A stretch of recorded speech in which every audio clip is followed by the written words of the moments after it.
Yes. Yes. Okay.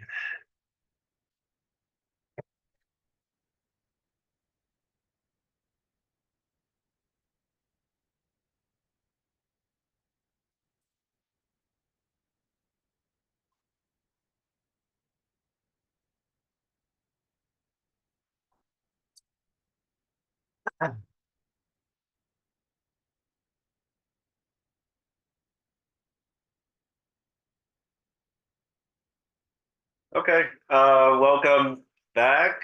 Hope the midterm wasn't too difficult. I can't talk about it today because there's one more student who needs to take it tomorrow. So after tomorrow, I'll answer questions.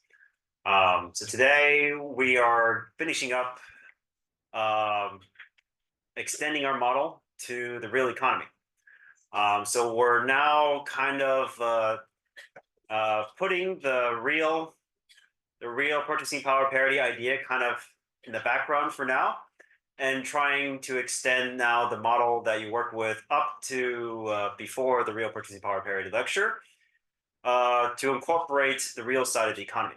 So we're going to try to model Y now. So you had some exposure to it already, right? We had some idea of what Y should represent, some idea that it's supposed to be connected with outputs, some idea it's also connected with income. And so today we're going to try to formalize it by giving you some structure of how Y is going to be defined and how it changes with certain inputs, right? If you, right, from week one, we learned that Y is equal to C plus I plus G, etc. That's what we're going to see today. So we're revisiting these old concepts again, and now formalizing the connection between demand and supply in the real economy. And before we dive into that, I kind of need to talk a little bit about uh, Q. All right, so that's what I'm going to start with today. I'm going to now kind of talk about Q, but now in the real sense, real tangible goods and services sense, as opposed to just a price ratio. So in the first slide of the review slides or summary slides, I have this definition here. Okay, so now we're going to think about the real economy, and you kind of can already figure out what's going to be connecting. What's the nexus that connects the financial markets that incorporates not only the FX markets as well as the money market with the real economy? And it's through, as you can probably tell from the first bullet point, it's going to be the current account. The current account, as you'll know, is driven primarily by a single variable Q, which so far you've interpreted as just a price ratio. It's the incentive to import and export from foreign countries, right? If foreign prices abroad becomes more expensive, you want to substitute away from it, etc. That's the mechanism. Um, of course, we can extend the current account with two parameters, as you could imagine, because not only is the current account supposed to capture effects coming from import-export incentives, but it should also come from income as well, right? If a country becomes more productive, they become wealthier, you should expect the current account to also respond to incentives to import, right? If you're Chinese, you become wealthier during the 90s. I imagine many of you probably now consume a lot of Western produced goods, right? That's the idea. As countries become wealthier, their propensity to import increases, and therefore the current account should reflect that propensity to import. So we can, of course, so let's be a little bit more precise about what the current account is supposed to represent. So current account so far can be broken down into two parts, right? Exports minus imports. And it can take two parameters. We all know it comes from Q for obvious reasons, right? Because people want to buy the same good cheaper from elsewhere if possible. And so Q is supposed to represent that incentive to substitute away from domestic and foreign goods and in favor of the goods and services that's supposed to be cheaper. And then the second component is Y minus T. So the way to interpret Y minus T is Y is supposed to represent your income, your real income after taxes. That's why there's a minus sign here, minus T. T represents total taxes. So whatever income you have after paying off your taxes is disposable income. And of course, disposable income can go into many things. It can go towards buying things, eating things like consumption. It can go towards investments, of course, and savings, right? So those are the two things you think about when you have disposable income. You either consume or you save for later, right? So for just the consumption part, that's where the current account is supposed to capture, right?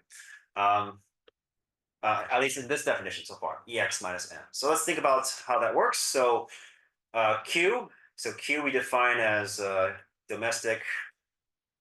Just remember, it's always domestic divided by um, um, sorry, yeah, foreign. Sorry, EP star should be yeah, let's put it that way. All right. So in other words, foreign prices is the numerator, right, in terms of domestic prices divided by domestic prices. And so if you have higher Q, you have more expensive foreign prices, relatively speaking. And if foreign prices are higher, then comparable goods and services that's being produced domestically should increase, right? So there should be a positive relationship between Q and EX. Again, EX without the star, right, represents domestic exports. If you're a country, you have lots of trading partners, all your trading partners' prices are increasing, then everybody gonna start importing from you, right? And so your exports is going to increase in response to those price differences, right? If Q has a sudden change. However, we can also parameterize EX in terms of our trading partners' disposable income too, right? So here we have Y star and T star. Y star, T star represents, again, disposable income from our trading partners. And if their foreign incomes if their income becomes higher, then they're more likely to import goods and services from us, right? More or less, right? Assuming all countries are more or less the same, and we're not talking about country differences. Okay, we're just basically assuming that on average, every country here is they may have some competitive advantage, they may have some goods and services, but more or less homogenous. All right. So if our trading partners' country's income increases, then our likelihood of increasing exports to them, right, is going to increase as well. So disposable income of our foreign trading partners increase, then our exports is going to increase. All right, so far so good, right? All right, so the second part, imports, right? Imports undermines our current account.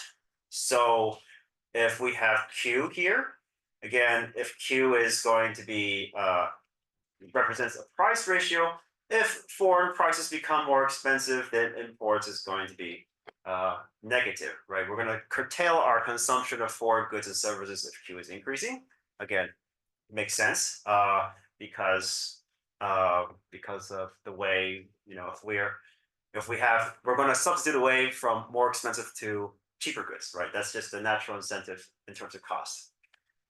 However, our disposable income with respect to imports is going to be increasing. So imports is going to obviously undermine our current account, right? We've kind of been neglecting that a little bit, but we're going to formalize it now that the current account is going to be parameterized in this fashion. All right, just remember that current account, two sets of parameters now.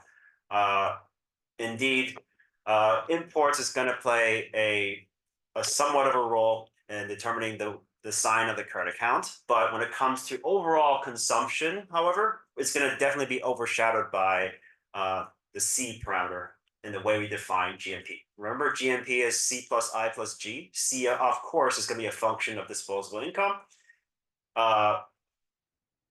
But you see that disposable income also comes into the current account. We're going to eventually assume, as you'll see, that this negative effect coming from increase in disposable income is going to be overshadowed by the C, right? Because C we're going to parameterize also with Y minus C, which we'll do that later. Okay. But anyways, this is the full model of the current account. And so eventually we're going to say that some countries may have current account targets. This is the formula you're going to be using, right? This kind of parameterization, Q and disposable income. So if that's a handful, don't worry, we will come back to this over the next 2 weeks. So this set of slides, I will take 2 weeks to go over because I think it's a little bit, it requires a bit of imagination, okay?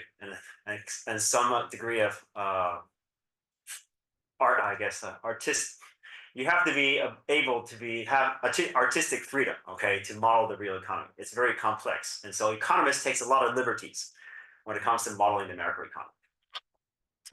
Okay, so that's the full parameterization of the current account, and you can see from the Y part that indeed the real economy and the exchange rate both go into CA, and therefore that's the nexus to connect the financial markets, the FX markets, and the real economy. And so today we're going to model the real economy, real demand, real supply in the Keynesian way. Okay, again, controversial topic for some, but for those of you in finance, this is like a workhorse model that everybody knows about at least. Okay.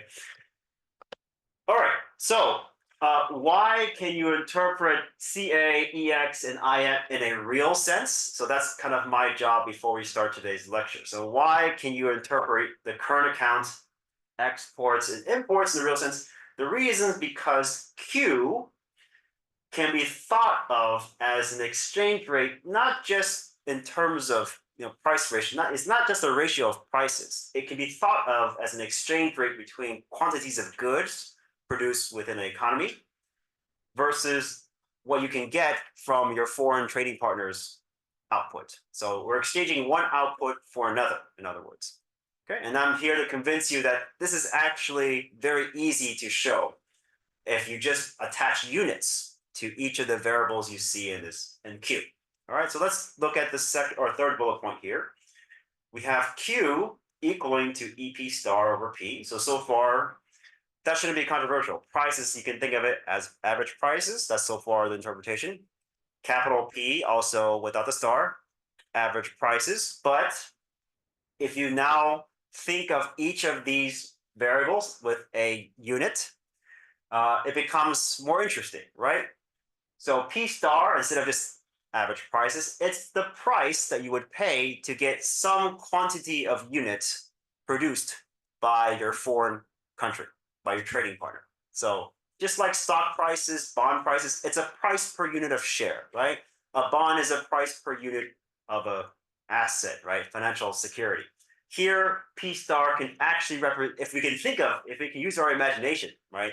That you can trade units of goods and services, like a unit of a basket of goods and services, then P star and P can be interpreted just the same way. P star represents a unit, right? The price per unit of a foreign output. Same thing for P.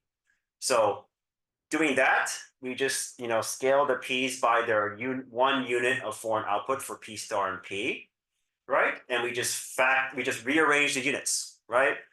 After you rearrange the units, you should get something like this, right? This EP star and P, they factor out. But the rest of the units simplifies to this, right? This ratio here, right? Domestic output unit divided by foreign output unit. So just convince yourself, right? Rearrange the terms yourself, and you'll realize this makes sense if you're allowed to interpret the price as a per unit price of something. So therefore, Q is actually an exchange rate, not just a price ratio. So we do call it the real exchange rate. Now you know why. It's called a real exchange rate because you can think of it as an exchange rate between output units between countries. So EP star goes in the numerator. So this is the quantity of domestic output you need to get one unit of the foreign output. Make sense? I can repeat again if it doesn't make any sense, but the only extra step, right? The only extra step is just assuming prices can be thought of as a price per unit of something, right? Specifically, macroeconomic output of a country. Same thing for prices. These are the only two variables I attach units to, right? You factor everything out. Your final interpretation of Q has a unit now. It's not unitless. There is units, right? It's the quantity of foreign output. It's to get one unit of the foreign output, you need EP star divided by P domestic output units. So what this tells you is that Q is indeed an exchange rate between real goods and services, right? Okay, so that's Q. Now, with that in mind, you can now better understand that we can decompose IM into Q times EX star now, right? I kind of hand waved it because I didn't want to get too much into it. We didn't really talk too much about the macro interpretation of Q until today, because for this week and next week, we need to focus on the real side of the economy. And the reason is because we want to think about how government spending can impact FX rates. And therefore, we need to know how government spending impacts the real economy and therefore translates into effects on exchange rate. Okay. So let's talk about IM and why we can decompose it into Q times EX star. First, we look at the left-hand side and think about how to interpret this IM, right? So based on our understanding of what the current account is, everything should be in terms of domestic output units, right? So imports, therefore, is measured in domestic output units. So I realized that so far we've thought of IMEX as dollars or Chinese yuan or Hong Kong dollars. That's true, but you can also think of everything now based on this interpretation as everything as in terms of output units, right? So the left-hand side here, IM, you should think of it as domestic output units of imports. Okay. Now let's decompose that into Q times EX star. Q, we all know, it's domestic output units per foreign units, right? Based on this little one here. So I wrote domestic output units divided by foreign output units. That's the unit characterization of Q. And then we multiply by EX star. EX star is exports measured in it's exports measured in foreign output units, which is our foreign trading partners exports, which is our imports measured in foreign output units. So we realize that there's foreign output units in the numerator for EX star, and there's foreign output units in the denominator for Q, right? Those two units go away, right? They cancel out. So at the end of the day, ultimately we have just domestic output units, right?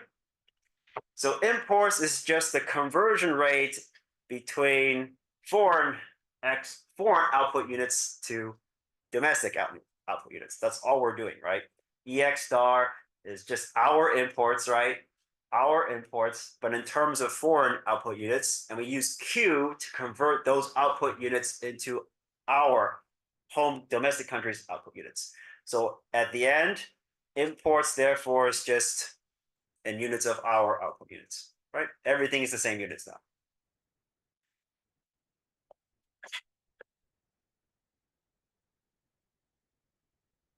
Make sense? All right, so to just briefly recap before moving on, because I think it's important to now to really understand that we are not changing definitions here, right? We're just reinterpreting variables in the real sense. So we can think of Q and Y as related, right?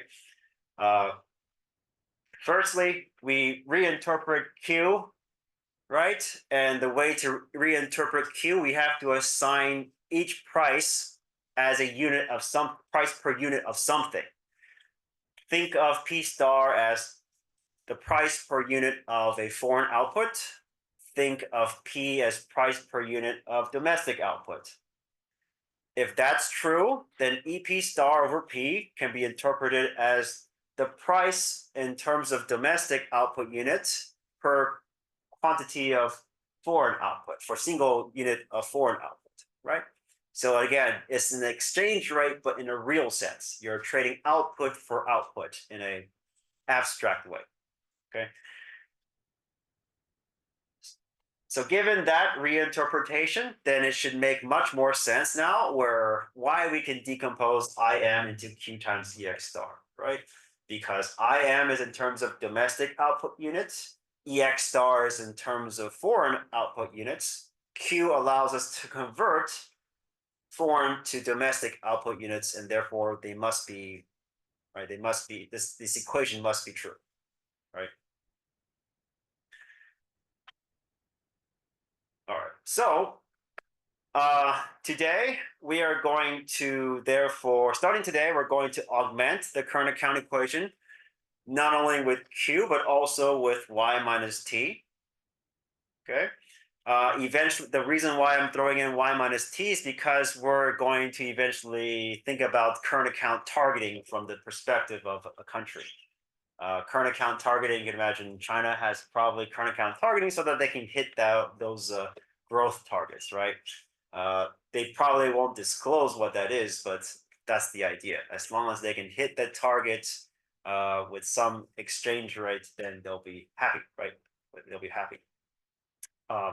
But for today, just realize that the impact of the negative impact of imports coming from changes in disposable income will be overshadowed by C, right? Because C, we have a positive relationship, right? As people get wealthier, you're going to buy more stuff, right? Consume more things today. But here, you're going to negatively impact the current account because you're importing goods. But the overall effect on Y, on total output, is going to be overshadowed by consumption. That's just by assumption, okay? Just to make the math simpler. All right, so we're going to now revisit the current account equation that you saw in week 1 or 2. And I'm going to be very, very precise on the assumptions that we have to make in order for in order to achieve a positive relationship between Q and the current account. So far on your exams and your homework assignments, I just assume there's a positive relationship between Q and CA, current account, right? Today, I'm going to formalize it, and now you will know precisely why it's ambiguous, why the relationship between Q and CA is sometimes ambiguous. But I'm going to now pinpoint exactly what needs to be assumed so that you get a positive relationship between CA and Q. All right, so that's the next slide here, okay?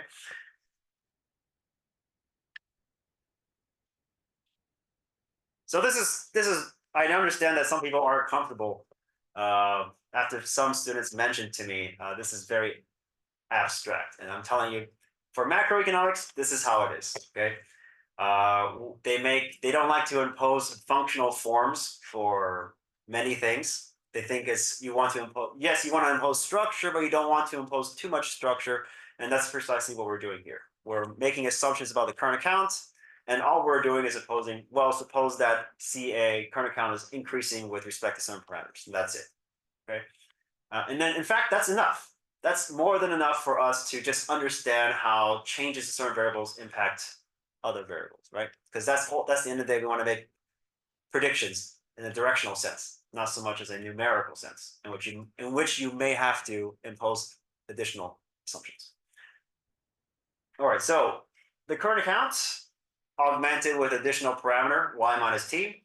Y minus t is, as I said, disposable income. People get wealthier post taxes. They're going to use their additional income to potentially import goods and services from elsewhere. And that's going to undermine the current account balance, right? So I wrote a negative sign here. Q, this positive sign needs some explanation, right? This relationship here is assuming more precisely that the volume effect dominates the value effect. So I talked a little bit about this week 1, week 2. The volume effect comes from the fact that if you increase prices abroad, people will substitute away from foreign goods in favor of domestic goods. That's the import effect. But at the same time, if there's no trade flows, right, as I explained earlier, an increase in Q also indicates that goods and services abroad are becoming more valuable, right? So that can also undermine the current account, right? So there's competing effects going on here. And we can formalize what I just described using some calculus. So if you use the product rule, in which you take the derivative of the current account with respect to Q, and the way we decompose it here. So assume that we can decompose the current account into EX minus IM, or Q times EX star, right? we can take the derivative and use the product rule to expand the derivative of the current account into the following equations or expressions. So if we take the derivative of the current account with respect to Q, you can get a sensitivity of exports with respect to Q. Right? That term comes from the fact we have EX here, right? And it takes the function of Q. And then if we rewrite IM in terms of Q times EX star, the product rule tells us that we can take the derivative of Q and hold EX star constant, and then hold Q constant, and then take the derivative of EX star, right? So this is just review to look up product rule if you don't know what that is. So the final expression you get from applying the product rule looks like this: Q times the sensitivity of EX star with respect to Q, and then plus EX star. So like I said, if you take the derivative of Q, is just 1. And all you're left is EX star, which we hold constant, right? All right, so just notice that I factor out the -1 here, right? I factored out the -1. But if you rearrange the terms and put all the export sensitivities, the partial derivative of EX and EX star with the Q into one side, you get this expression here. So let me tell you why this overall effect is positive. Partial derivative of EX with respect to Q is positive because the logic is if the prices of foreign goods and services become more expensive, countries will substitute away from the expensive goods in favor of cheaper goods, which is our goods, and therefore EX should respond positively to increases in Q. So you get a positive sign for this sensitivity, right? This sensitivity with respect to Q. Now this side, notice that we have a star here. Okay, so what that means is if foreign goods and services prices become higher, then their exports should actually go in the other direction, right? It should be a negative relationship here. But notice that I have a minus sign here. So a minus sign times a minus sign will ultimately give you a positive sign.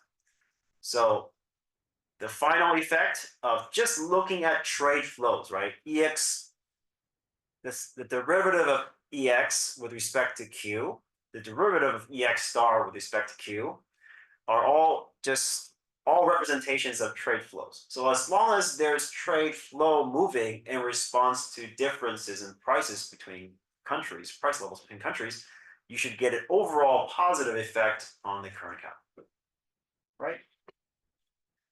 So what we're saying up till now is that this is all that matters. This is irrelevant, right? So what's this lingering part here? Well, if you notice that there's a minus sign here and realize that exports and imports are all positive numbers, then this expression here must be negative, right? So when does this effect matter? It affects if these sensitivities are 0, right? And you can imagine why they could be 0, because your analysis is more or less taking place within maybe a few weeks or months in which there's no trade flows responding to price differences, right? So that's the idea. If our analysis is long enough, perhaps over a year or more, then you could suspect that perhaps people will write new contracts in response to changes in price levels, right, between countries. If that's true, we can definitely assume that the volume effect will supersede the negative effects coming from the value effect. Whereas if your analysis is just a few weeks or maybe months, you probably won't see new trade contracts being written between importer exporters. And therefore, the sensitivity of exports, either our exports or their exports, most likely will be close to 0. In which case, you would only observe foreign goods and services becoming more valuable relative to ours. And so you should see a negative relationship between CA and Q. So it's actually difficult to see this because we don't actually everything everything in macroeconomics that all the variables depend on each other. So it's very hard to see like a single shock to prices and then see how that translates to trade flows. But for smaller countries, certainly there is a pattern that emerges, and that's why you might hear the phrase the J curve, in which the relationship between C and Q is negative in the beginning, but as you progress further out through time, the relationship will become flipped to positive. Okay, that's why it's called a J curve. So I believe I have a picture for you next week, not this week, but that's the idea. So whenever I say that there's a positive relationship between the current account and Q, what I really mean is that this entire expression is greater than zero, okay? And there's a funny way to rearrange these terms. I'll show you, not this week.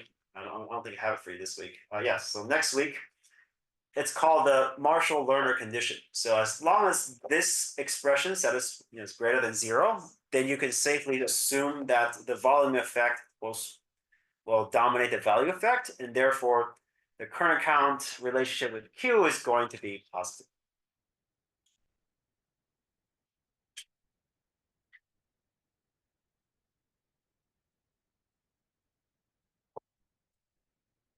All right, so let me recap again, just to make sure everybody understands what's going on. We started out with the current account equation, right? And we noticed that there's two parameters now instead of just one. The second parameter will become important in next week or 2 weeks from today, okay? Because we need to talk about current account targeting.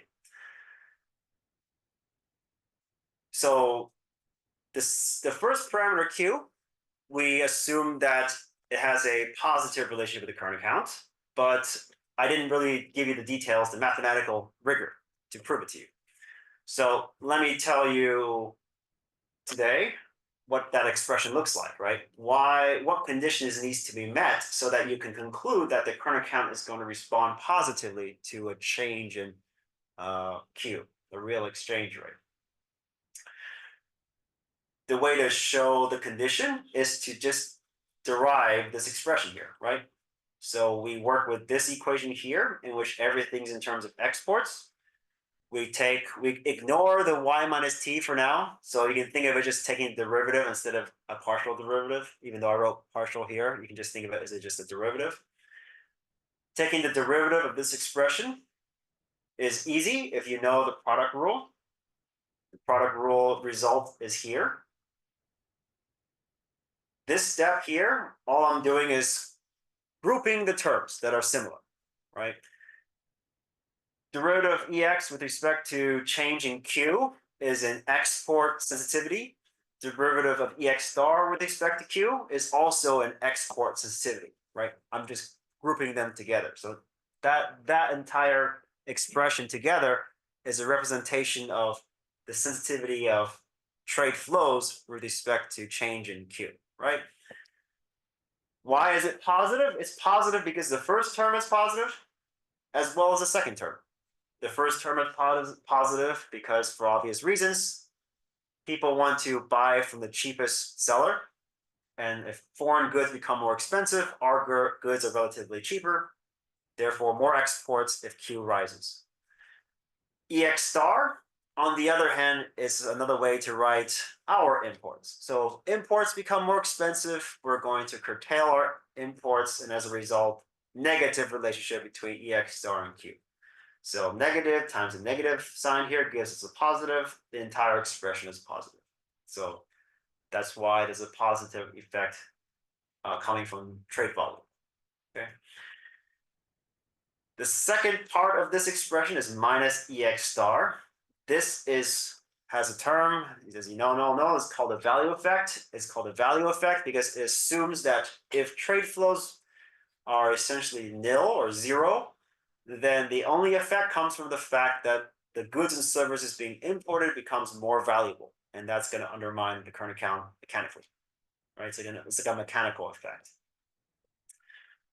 All right, so the condition that allows us to assume the volume effect is not wiped out by the value effect uh, is here. We need to set the entire derivative of the current account with respect to Q such that it's positive, greater than zero. And next week, I will derive an expression, and that expression is going to be called the Marshall-Lerner condition.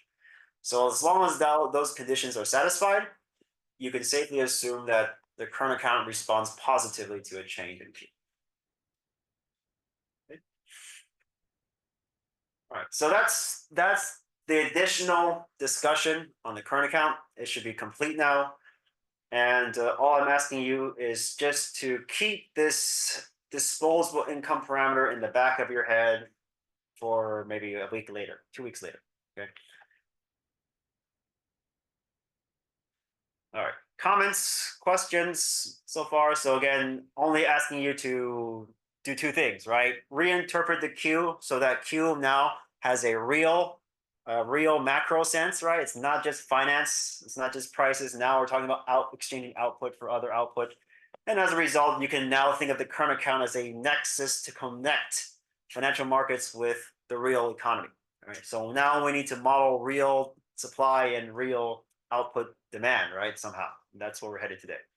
And the second thing is now we're expanding the current account to incorporate disposable income, and that is going to obviously undermine the imports. But for today, you can think of it as just something that's going to be overshadowed by the consumption part of the way we define output.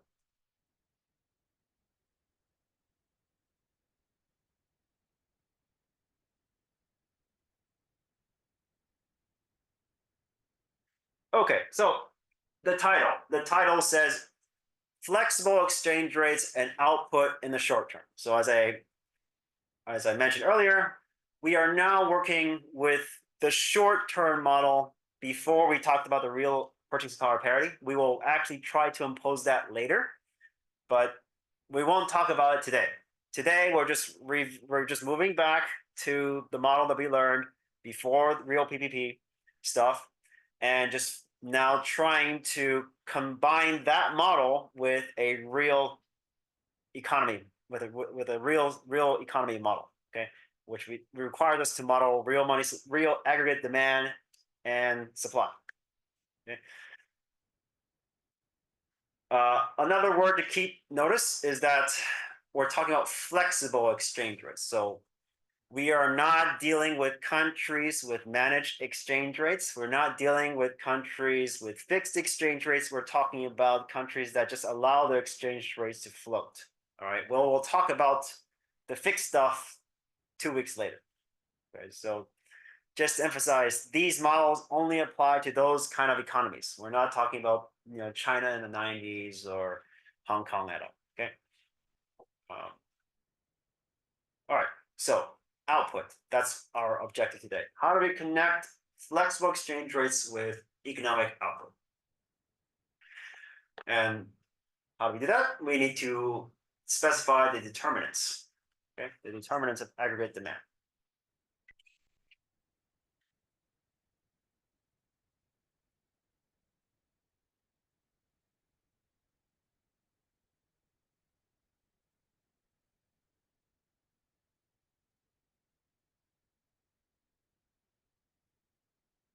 Okay, so we have several ingredients already that already represents to some extent the macro economy. We have nominal exchange rates, we have price levels.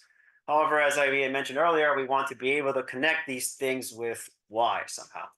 And that requires us to think of the current account not in terms of savings minus investments, right? So we're not going to take a financial view today. We're going to try to focus on just the trade flows dimension, right? Because that's what the real economy is about. It's moving goods and services from one place to the other and exchanging our goods for their goods and vice versa. And we're going to be working with another, you can think of it as short-term aggregate demand model, I guess. But we're going to model it using what's called the Keynesian model of aggregate demand. And if you haven't read the slides earlier in the summary slides, what we're talking about here, when we say Keynesian, we're thinking about in the sense that demand creates supply. You may have heard this expression before. So let me clarify intuitively what that means. So the Keynesian model, we don't think at all about the supply side, meaning that we don't think about the companies, the small firms that make things. We're just assuming that if the economy has a demand for it, supply will be created. So the only side of the economy you have to think about is just the demand side, right? So if an economy, if a market, if a country has demand for electric vehicles, like they just want it, then ultimately in equilibrium to some time in the future, there will be companies that are going to be willing to make it. They will find a way. Okay. Very, very, very simplifying explanation. You can think of many, many ways why that's not true. There could be, moral reasons why certain things might not create it. Like some people want to clone babies, right? Obviously, that's immoral, and that's there's restrictions on supply. I don't think any companies will find a way to clone human babies yet. Other reasons may be competition reasons, right? So you want to have a machine learning company, AI company that replaces doctors. Just it's not going to happen because there's too many people who have a stake in being doctors, and they're going to stop you from making that happen. Okay, unless you're a country that doesn't care about doctors, or there's demands for doctors. So you can think of many reasons why this is totally wrong, right? But in any case, this is good enough. Okay, in macroeconomics, we like to work with models that are good enough, tractable, and a more or less good enough approximation of how the economy functions. Okay, and yeah, so we can debate forever whether or not this is good enough, but this is one clever way to do it. All right. So that's the objective today, to explain to you what this Keynesian model of aggregate demand looks like. How does demand, where does an equilibrium occur? When supply equals demand, as usual. And we're going to try to combine this Keynesian model of modeling the economy, real economy, with the monetary approach to the nominal exchange rate, which is, again, the short run model, right? In which we have real money supply equaling real money demand, right? That's the bottom half of the curve. And also the UIP equation that characterizes the incentive of carry traders to exploit interest rate differentials, right, between countries. So for those of you who have background in macroeconomics, I'm going to be borrowing stuff from the ISLM framework. So if you don't know what that is, that's fine. The only difference I emphasize here is that I'm going to assume that investments in IS is going to be a constant. I'm not going to assume that I is going to be a parameter. It's going to be parameterized by interest rates. So if interest rate changes, it's not going to change I, because I'm assuming that it's a constant. It's determined outside the model. Okay. Any confusion about my explanation of the Keynesian aggregate demand model? So again, the phrase demand creates supply just means that I don't have to think about modeling the supply. All I need to think about is modeling aggregate demand. And we all know where aggregate demand comes from, right? It comes from the GMP equation, right? So where's the GMP? Where are the GMP components? It's C, right, for consumption. I, domestic investments. G, government spending, government demand. And of course, CA, right, the current account, imports, exports.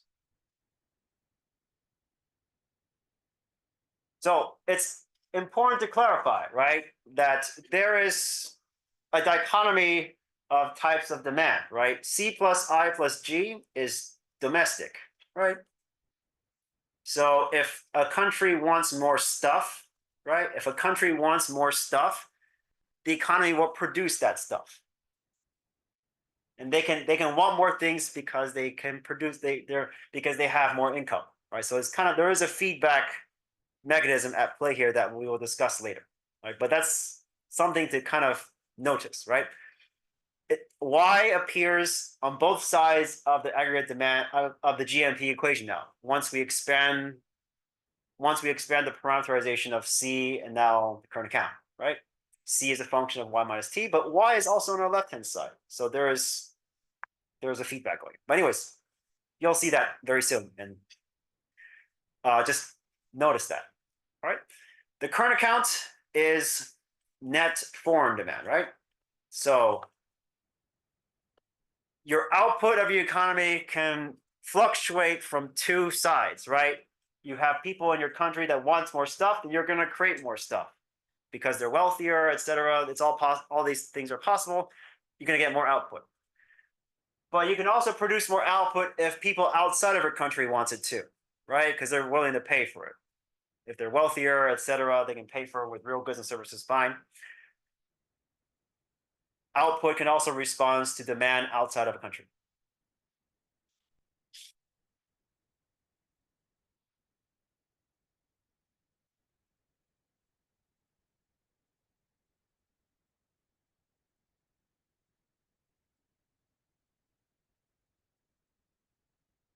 So let's go ahead and start parameterizing all the variables that go into the GMP equation.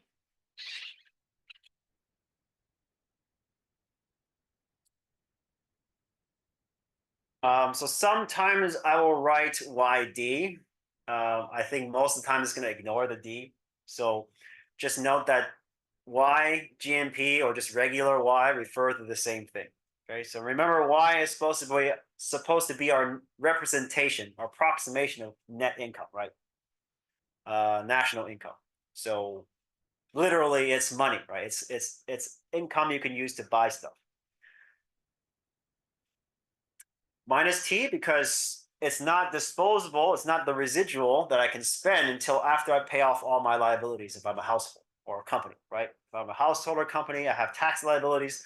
That's the liability I have to pay off first, right? After that, whatever. Your debt holders, your equity holders, whatever. Households, the same thing. You pay off your taxes, done. You can pay off your mortgage now. You can feed your family, etc. So with that in mind, with Y minus T representing our disposable income, our consumption, therefore, you can think of as taking the parameter of Y minus T, right? Whatever I have left over after paying off my tax liabilities, I can use to buy cars, I can use to buy MacBooks, I can pay for tuition, etc., right? Clothing. That's what consumption represents. Okay, so one thing to note that's, I think, important uh, an important feature of most macro models is that people won't respond one for one with each additional dollar they get, right? If another way of saying this is that if you get extra money today, will you spend all that money today as well? And the answer most likely is no, because you're going to save some of it. And so, in a mathematical way of saying that, the response to consumption when given a change of your income, notably through your tax cuts, right? That's not going to be a one-for-one exchange, right, for consumption. So if I get a tax cut today, if China decides to, okay, I'm going to, just cut taxes for everybody, I'm almost certain everybody will just save like almost all of it. Okay, so basically zero sensitivity between consumption and income. But that's something you need to take into account when modeling an economy, right? So when people get more money, when Y changes, then consumption most likely won't respond per unit the same amount. So if you get $100, don't expect $100 of savings. I mean, consumption. You'll get alpha, some number less than one, right, of that $100 because some of that money is going to be put away. So here I wrote the response of consumption to tax changes is less than proportional because part of that disposable income is saved, right? And you'll see that in when we model the the macro economy with the Keynesian method. All right. Comments, questions on that idea? So what I'm saying here is that the derivative of the current account with respect to the change in your disposable income, so y minus t, whatever, right? That parameter is going to be somewhere between 0 and 1, most likely, right? Again, the idea is here is that if you win the lottery today, you're not going to spend all of it, right? You're going to probably put some money in your savings, right? And if you put all the money in like a money market account, you basically can retire, right? But anyways, that's savings, right? And you'll see that. We're going to model that. We're going to bake that into the model.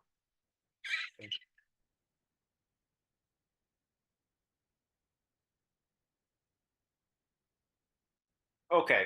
And the last thing I want to, or two more things we want to kind of hold constant because we want to keep the model we're working with simple, right? It's already, I think, complicated enough, but let's make things even more simple.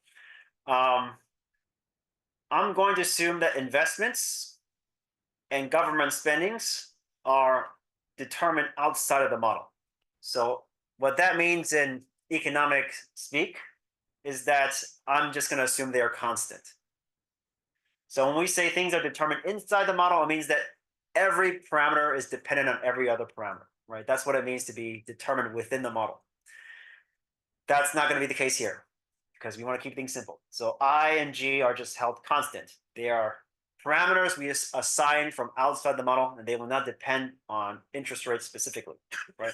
So if you recall your macro model, macro textbooks, we tend to assume that we assume that I is a function of interest rates or the real interest rates.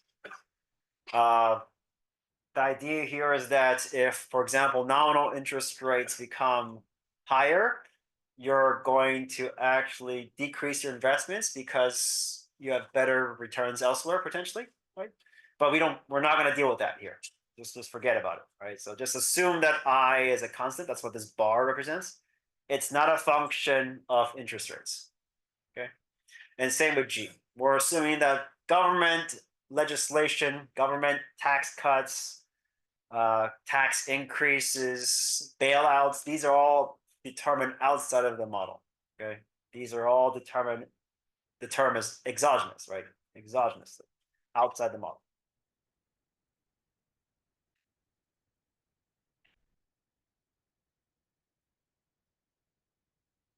All right. Comments, questions? Do you have any comments or questions so far? So all we're doing now is just parameterizing everything, and then we're going to condense this model into just a single function, and then hopefully make our lives easier. All right. Trade-related determinants of the current account. So let's look at this equation here. So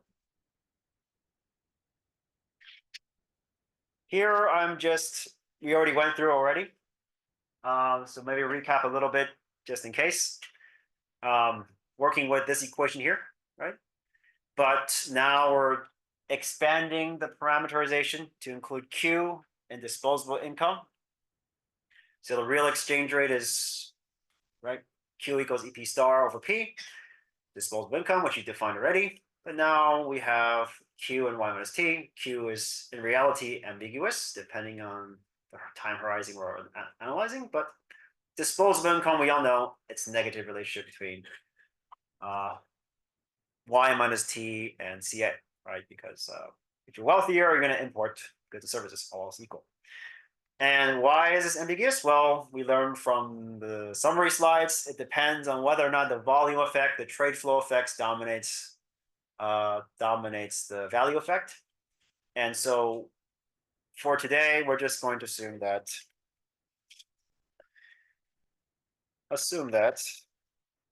increases in Q, increases, let's just go here, increases exports, which decreases imports, right? So it has an overall positive effect on the current account. And maybe I write decrease just to emphasize that the opposite effect occurs if it decreases. Right.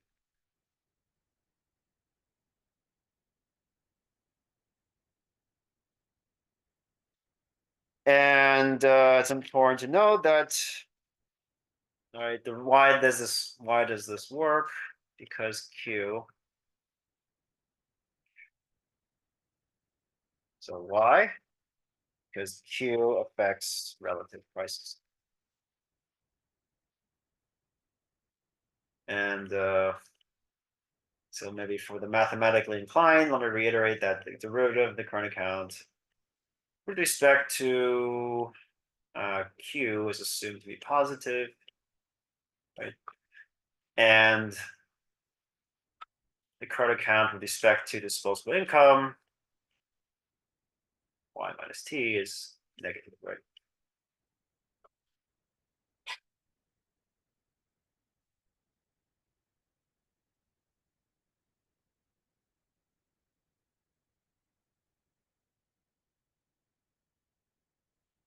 Sorry. Okay, so this is the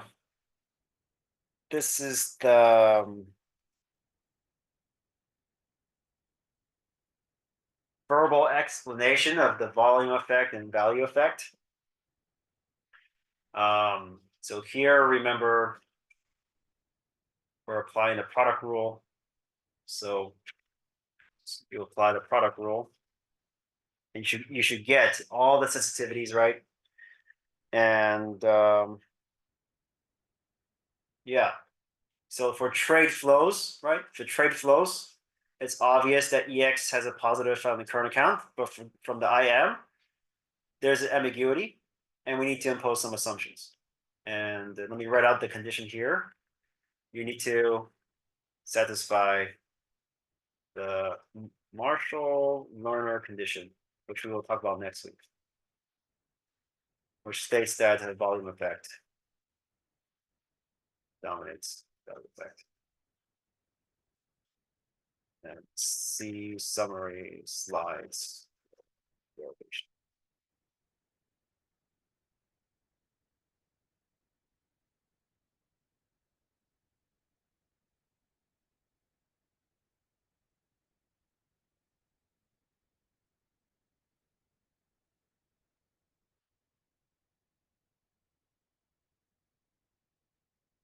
So I have in my notes written the product rule, so maybe I'll write it here just in case people don't know what it is. So imagine you have f and g as functions. So this is the Newton's notation. So instead of derivative, they write partial d, or a d, they write a apostrophe to indicate a derivative. So I'm just going to use the Newton instead of the other way. So if you take a derivative of two functions, then that means you take the derivative of the first function times the other function held constant plus the function itself times the derivative of the other function. So that's the product rule that I applied in the previous slides, just for your background.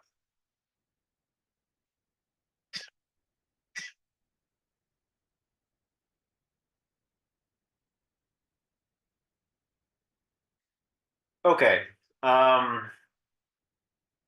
So this other slides, again, a little bit redundant, so sorry.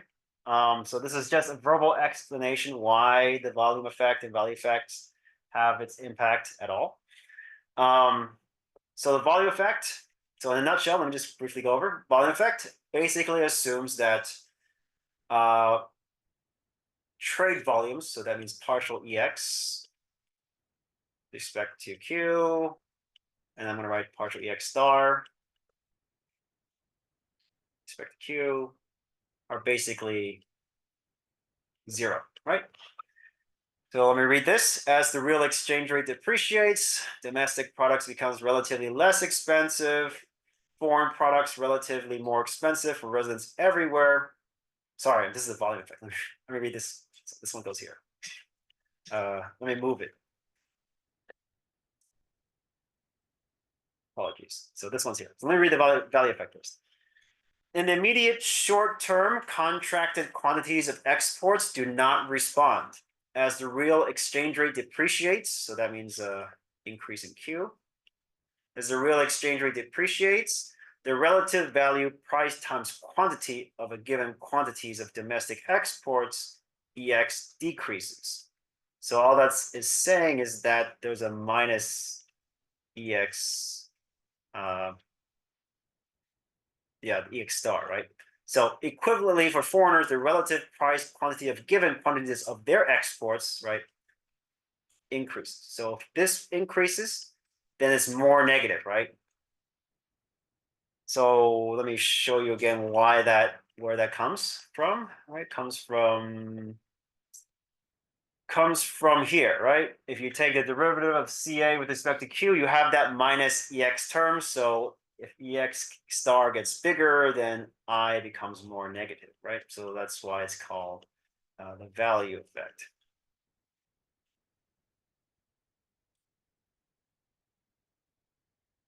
Okay. And the underlying assumption why the value effect may matter more in the very short run is because we don't expect exports to respond, right? We have to assume that these exports don't respond. That's how you get a negative relationship between Q and CA. The volume effect, the thing is more intuitive. You have price incentives.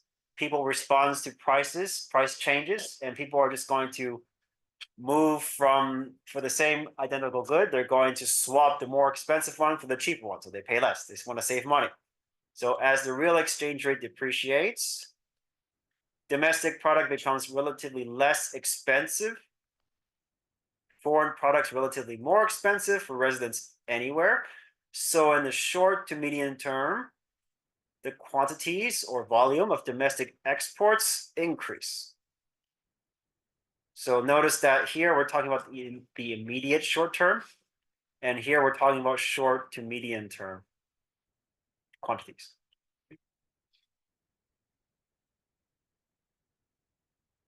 So perspective, of course. Immediate short term, think about weeks, months, less than 1 year. Short to medium term, you can think about new contracts being written and new prices, given how slow moving CPIs are. Yeah. Therefore, volume effect definitely seems to take place beyond 1 year, right?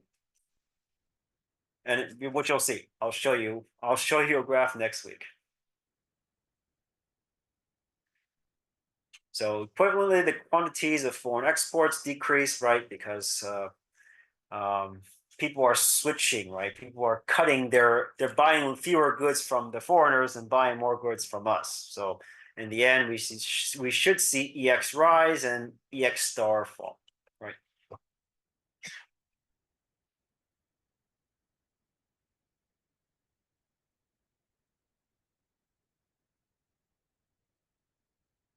So another reason why exports don't respond in the immediate short term is because orders already filled, right? You can't, a lot of times you can't cancel your order, right? After you ordered something.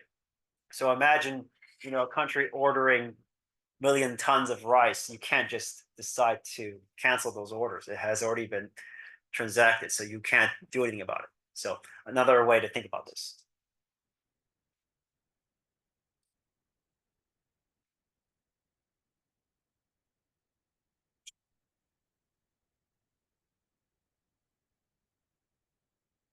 All right, comments, questions on the current account. We will assume that obviously this effect dominates. We parameterized consumption. We assume I and G of the GNP equation to be taken as exogenous, right? outside the model, so we don't have to think about it. So let me give you a heads up why these parameters matter. Well, income can matter for obvious reasons, right? Maybe there's a productivity shock, income changes, then that can change output. But more importantly, things coming from G can matter too, right? And also T. We talked about tax cuts, but we also can think about government spending. If government decides to subsidize a particular industry, G is going to change, right? G is going to change. That's going to boost output. An example would be the electric vehicle market in China, right? Government spending at the expense of taxpayers, right? Focusing on one industry instead of market forces, you're obviously going to get a large output out of that. Tax cuts, I don't think there's been major tax cuts in China, but certainly it has occurred in the US, depending on which party is in power, right? Democrats love taxes because they love spending. Republicans hate taxes and they love to cut when they can, right? And they want to curtail spending as much as possible. So lots and lots of fiscal policy shocks in the US, lots and lots of government spending shocks in China. So I think these are particularly relevant for just understanding the forces that affect exchange rates, right? Okay, so part 3, I gave you 2 new variable names, DD and AA. So part 4 and 5, I will talk about next week.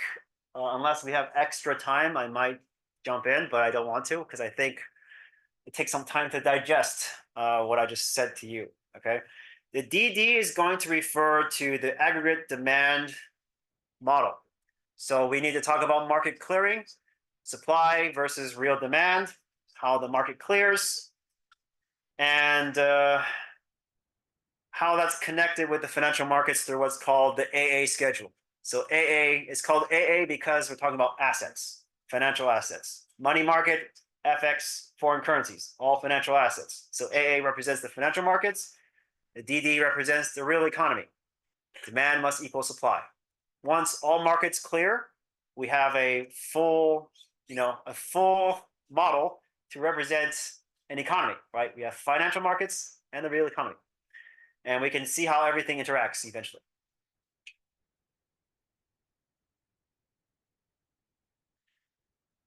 Okay, so this is what we have, right? We assume that Q has a positive effect on CA, right? And this is our aggregate demand model. It has consumption, which is a function of disposable income, which we know it's positive, right? Because more income after taxes, more money to buy stuff. And if you want to buy something, eventually somebody's going to make it, right? Somebody's going to make money off of it, and therefore output changes, right? So I'm going to use a D to indicate for demand for now, but just realize D is going to equal to Y based on the Keynesian model. I is taken as autonomous, exogenous, outside the model. Same with G. It's not going to depend on any other parameter. I'm just going to, in other words, it's assumed constant unless I say it changes. The current account is a function now of 2 parameters, Q and disposable income. Q is assumed to be positive relationship with current account. Disposable income is going to be a minus sign, right? Again, if you have more income, you're not just going to be buying domestic stuff. You might import other things, handbags, whatever, expensive toys.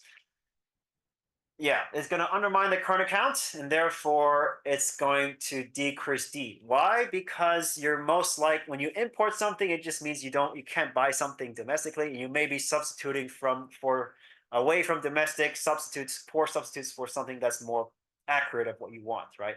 So that's why it may curtail your aggregate demand. All right, so because we don't really care about the functional form of a demand, we can, if we want to do comparative country stuff, but we'll do that in a homework assignment later. But for now, it doesn't matter, right? We don't care what the functional form of our demand function looks like. So we're just going to use a capital D to represent how much output a economy once, right? And instead of using C, I, and G and CA, we can just write out the parameters of CA and C, right? Namely, we want to just parameterize using disposable income, investments, government spending, and Q, right? Now, the question about what's the relationship, the indirect and direct relationship between YT and aggregate demand, we're going to assume that the consumption aspect is going to dominate the undermining effect of the import effect. Okay, so which means that disposable income has a positive relationship with aggregate demand. And this is just empirical facts. Okay, there's no justification for this. It's possible that we get an outlier example of a country that just has no consumption, no domestic consumption, and you just buy everything from abroad, right? It's an aberration, like extreme aberration. We're just going to assume that the domestic income is going to be positively related with aggregate demand. Okay. Investments is going to be positive as well. Again, the idea is here is if you demand a specific kind of investments, if I want to invest in, for example, cryptocurrencies, there's going to be some company willing to sell you that. Okay, I don't think that's too far from the truth. G, government spending, also positive related, right? Again, the idea here is that government wants to buy stuff for, to boost the economy, then that's exactly what's going to happen, right? They give money to electric vehicle makers, they're going to make electric vehicle makers. You're going to output is going to increase for sure, right? You can also think of it as like buying intermediary goods. Maybe they want to, I don't know, invade other countries and they need more rations, right? And then you have companies making those rations for those soldiers. So you get an output increase when they need to invade another country, right? Whatever the US does. Q, it only comes from one aspect, right? It comes from the current account. So Q, sometimes I'll just write EP star over P directly, right? To indicate that Q is just the driver of import-export trade flows, right? Just international trade flows. So again, higher Q means that foreign goods and services more expensive in terms of relative to our prices or our outputs, and therefore people will curtail their imports from our foreign trading partners in favor of our goods and services, and therefore output is going to increase. So just notice that whenever I say aggregate demand, I sometimes will say output. It's the same thing. Okay. Demand for output, right? How much stuff is your country producing? Right. That's what aggregate demand is.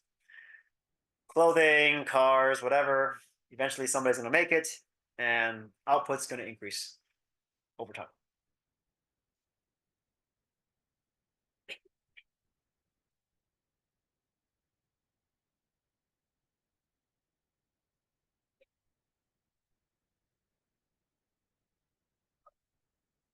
Comments, questions. So this is the takeaway here. Okay.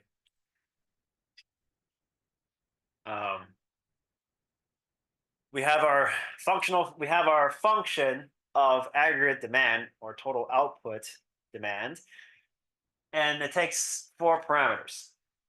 That's the takeaway here. Okay, and yes, as long as you understand the intuition why those parameters impacts outputs, that's good enough. And then we'll just go from there. The way Q impacts D, I have a slide dedicated specifically for that. So let me read to you exactly the mechanism here. So if we have an increase in Q, it's going to increase the current account, it's going to increase total output. The reason? Because domestic goods is going to appear relatively cheaper, and therefore that's going to shift both domestic and foreign spending towards our goods, right? Towards domestic output. And therefore, ultimately, when you have an increase in Q, there's going to be an increase in D, right? Because not only do we want more of our stuff because we're cutting back imports, but also everyone else we trade with also wants more of our stuff. So higher Q will boost aggregate demand, which means that to meet those demand, more output needs to be generated, right? So the opposite is you get the reverse effects, right? So decrease in Q will make domestic goods, services more expensive, shift spending towards foreign goods. It likes dots, huh? Okay, sure. And which means that a appreciation of Q decreases aggregate demand. Demand D. So to reiterate, this Q effect only occurs because we have this volume effect dominating.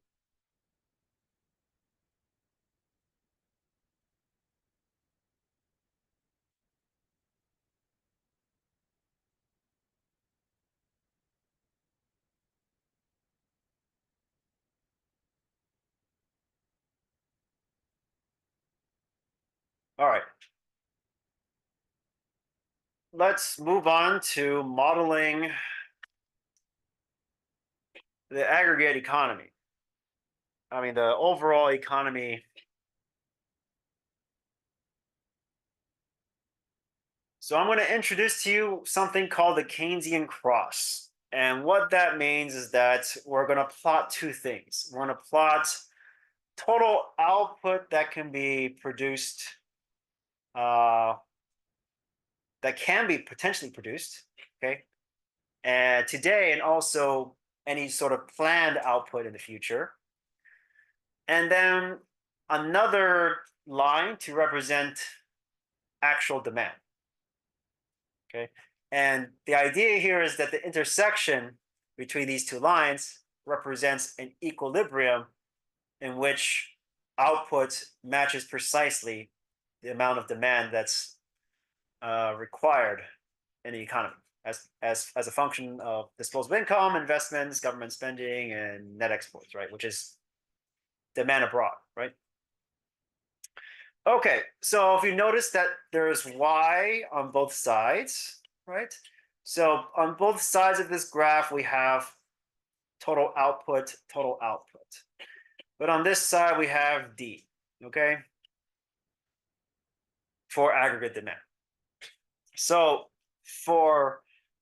to plot the total amount of goods and services that can be produced in economy, that's going to be represented by just a 45-degree line. You agree? So how much can a country produce? As much as it can. It's just Y, right? Whatever it is. So for this thing, let me draw a vertical line. Guess no. Okay, so imagine this is a perfectly straight 45-degree line.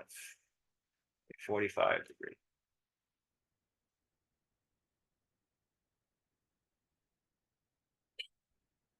So it's not interesting so far, right? This is if a country is solely dedicated all of its resources to producing something, it's just that line, right? It can produce, it's just saying Y versus Y, right? That's all I'm saying. Y versus Y. So it's just a 45-degree line.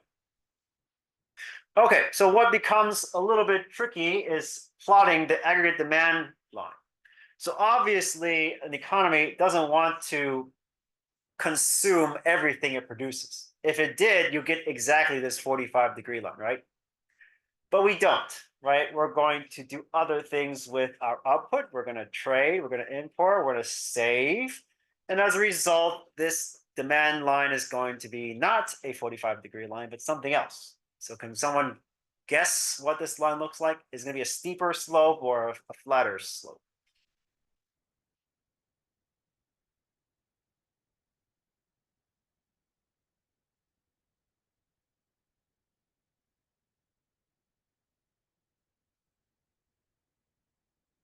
Steeper or flatter?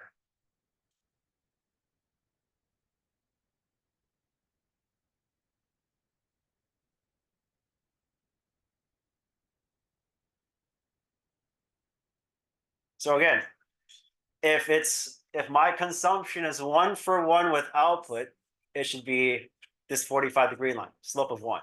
So if it's not going to be 1-for-1, then it's going to be somewhere between 0 and 1. So what is the slope?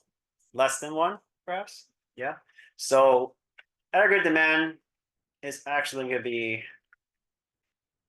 something like that, something flatter. So of course, depending on which country you are, right? I guess Americans don't save that much, so we're somewhere closer to 45-degree line. But China and other Asian countries, I imagine is quite there. You guys are save too much, right? So you get a flatter line. Um, so the idea again is this intersection between, you know, all production, nothing else, or all consumption, nothing else, and then the actual demand, right? That intersection is supposed to represent the intersection between supply and demand, right? So this intersection,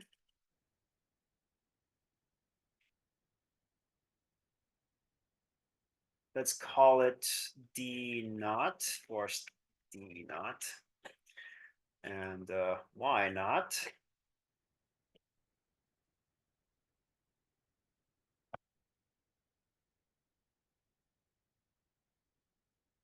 And I'm going to label this line with our aggregate demand function y minus t, I, g, and q.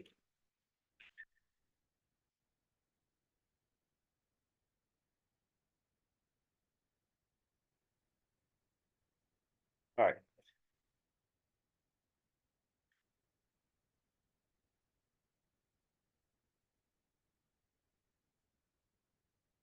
All right, before we take a break, let's talk about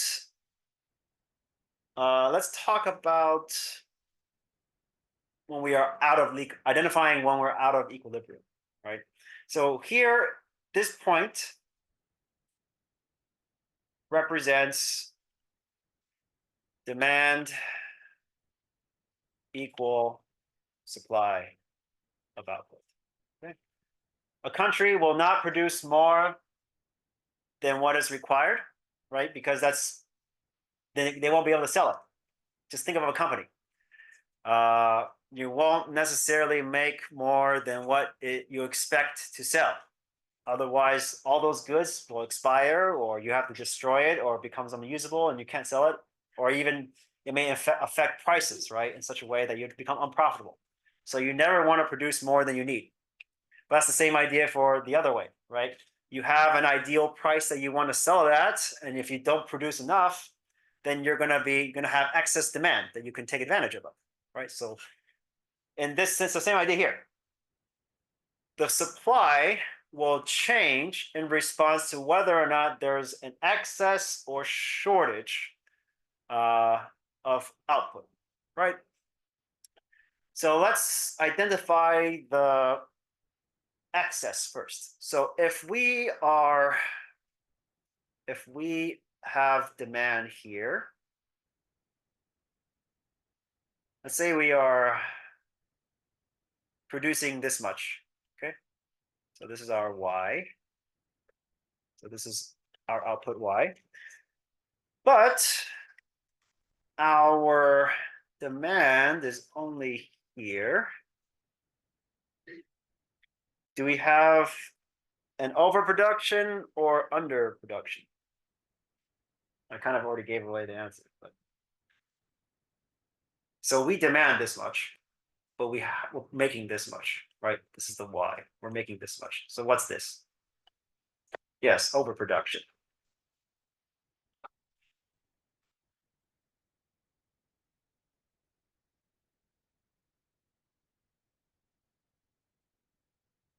All right. So the other direction, you can kind of guess what it is. It's underproduction. Okay, so we can visualize that too.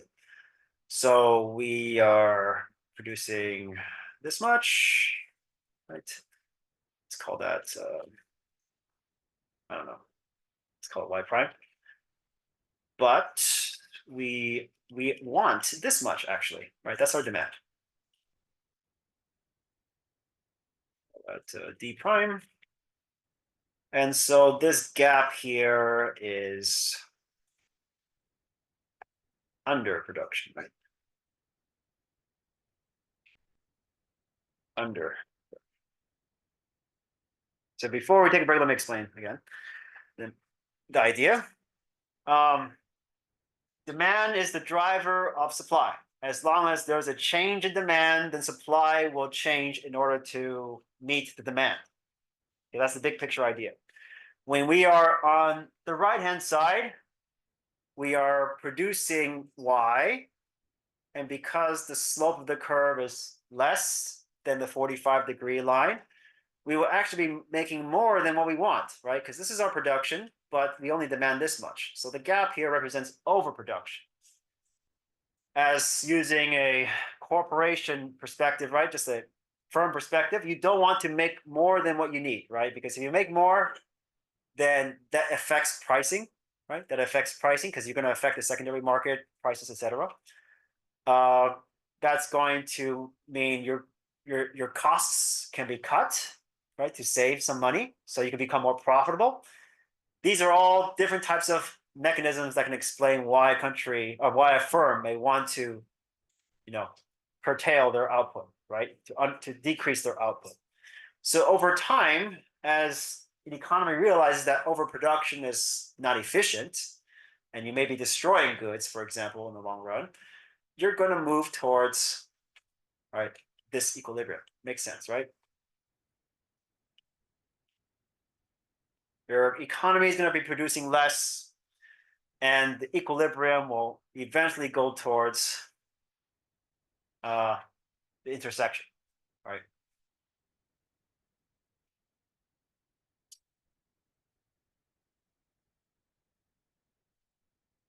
Conversely, for the other side, if you're under production, so one more thing.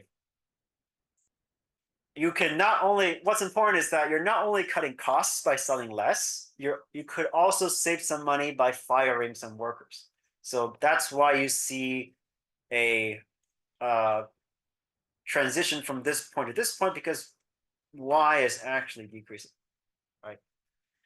So not only is there a decrease in output over time, but there is a feedback effect going on, right? Because as you cut your costs, some people may be fired. That means less income, and as a result, there's pressure from both the supply side and the demand side. So over time, you're going to try to convene, right, at the intersection in which nobody has any incentive to change anymore, right? The same logic for the other side. If you're underproducing, that means you can sell more and to make more money, which means you could also hire more people, right? In which case income increases for your workers in aggregate, right? We're talking about the aggregate economy now.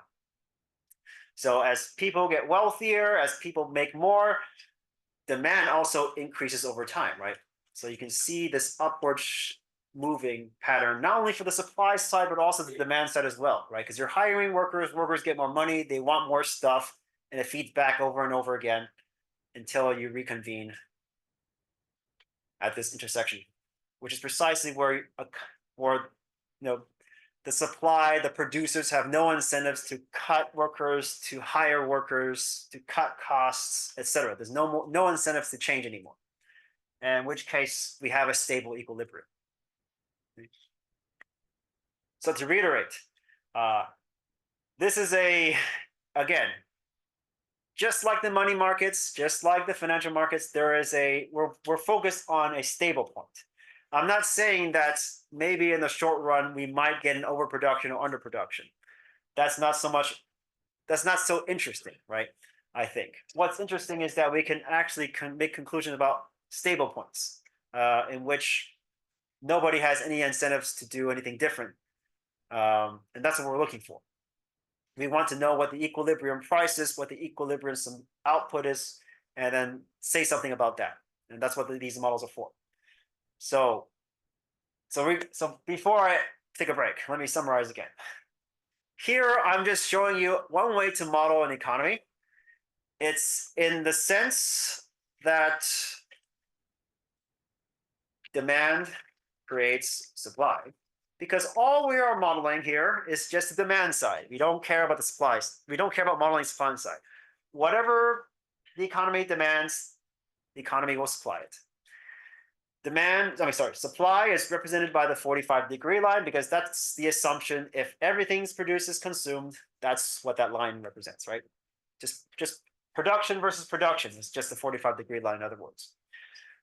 The demand curve, conversely, is not going to be, of course, 45-degree line, because people aren't going to consume everything they make, right? They're going to save, they're going to invest, they're going to export, they're going to import when they get wealthier, etc.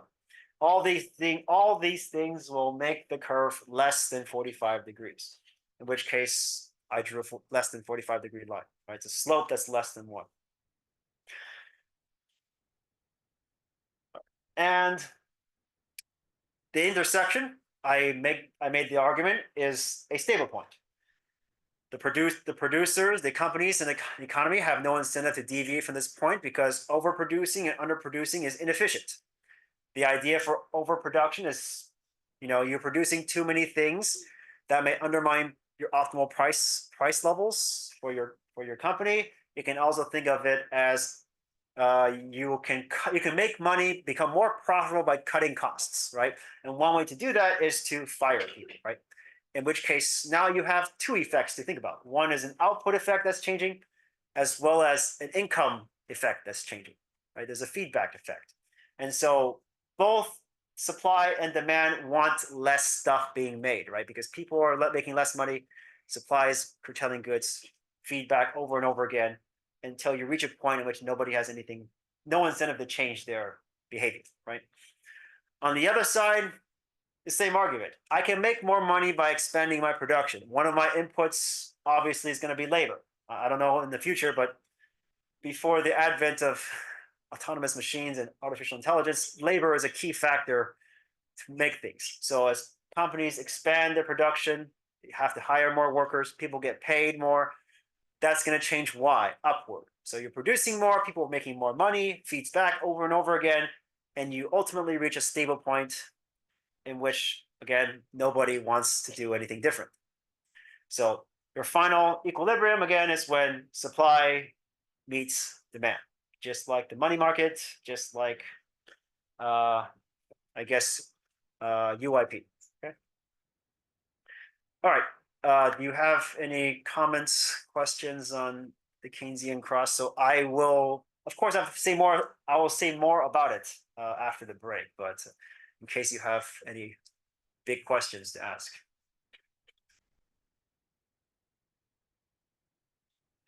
Okay, so I do have, I know you guys took an exam already, but I do have a quiz for you again. So just turn it in again at the end of class.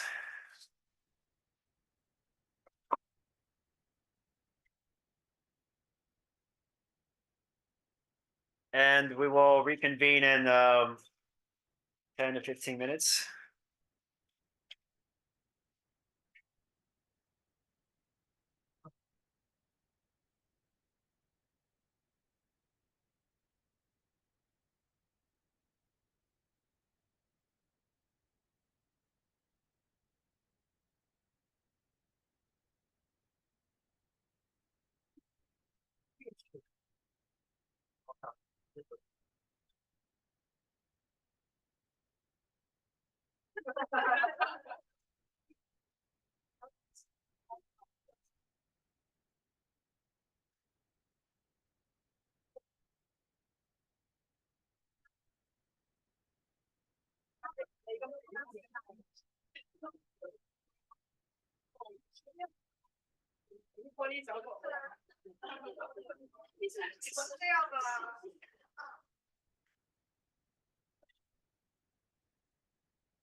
Yeah, I want a piece of porcelain shape.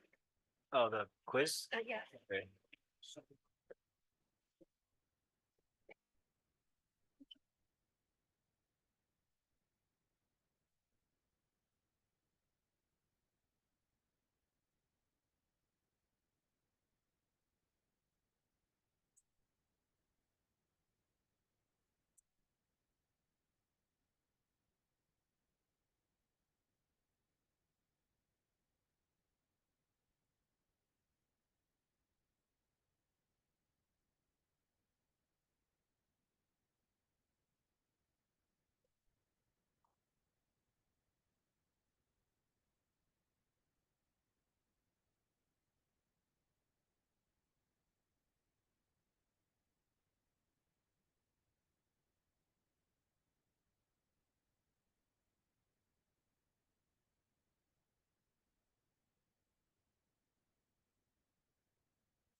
刚开始考，刚回来。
好干脆啊！我找的也是好干脆，我觉得其实就是这个彩外嘛。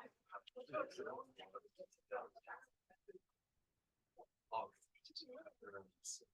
没有重点10月份的时候，为谁？后来节奏。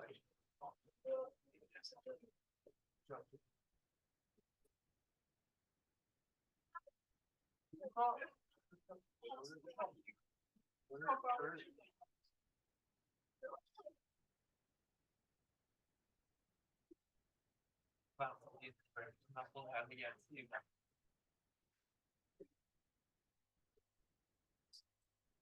不要提前把所有作业放到消息。好炫啊！这个人。清零是吧？清零6.1。是啊。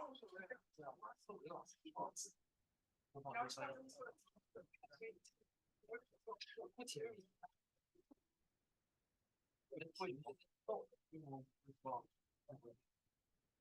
因为是有一个毕业之后就可以最大的。就我考完这种课了，再考完下一种。这次必须去。哦，我去。咱要去南昌玩吗？带。我们9个人。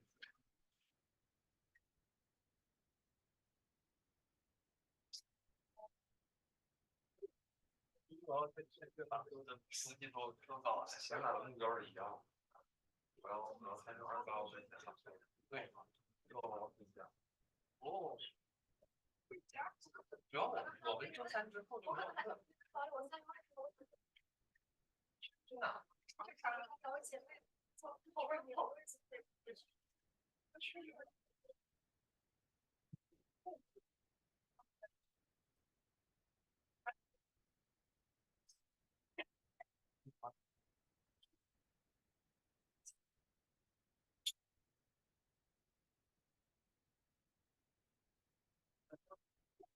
你都是对，都是要对。我们都是要对。你要对不对？那你帮我不行，你跟我说是。但是我们不是。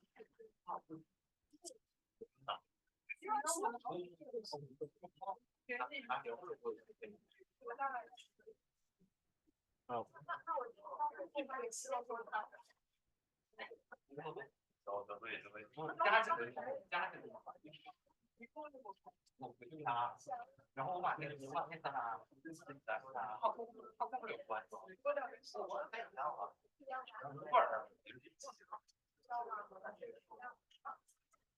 我我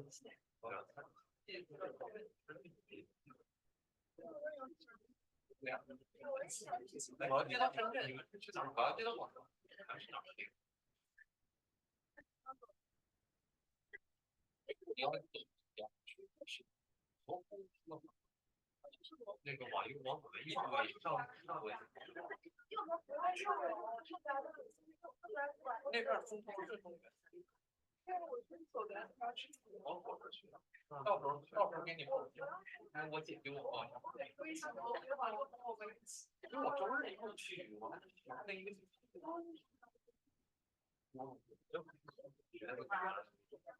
我都不知道，我就是小一点的糖。啊，你说我们家这么一箱是要用，是不是？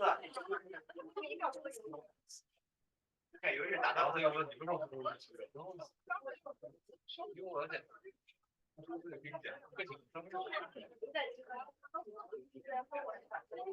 晚上我之前在那我不让后，不能，不能，别想。你们去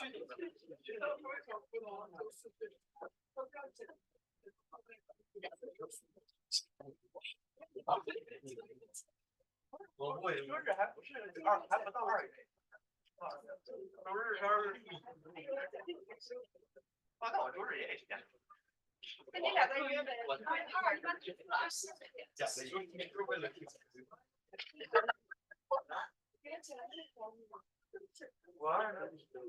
那我直接剃个劳改得了。太长了。珍惜吧。好，罢了。我现在头发比我10年前已经少了一半。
All right, let's finish up today. So we're almost done. So we might leave early today.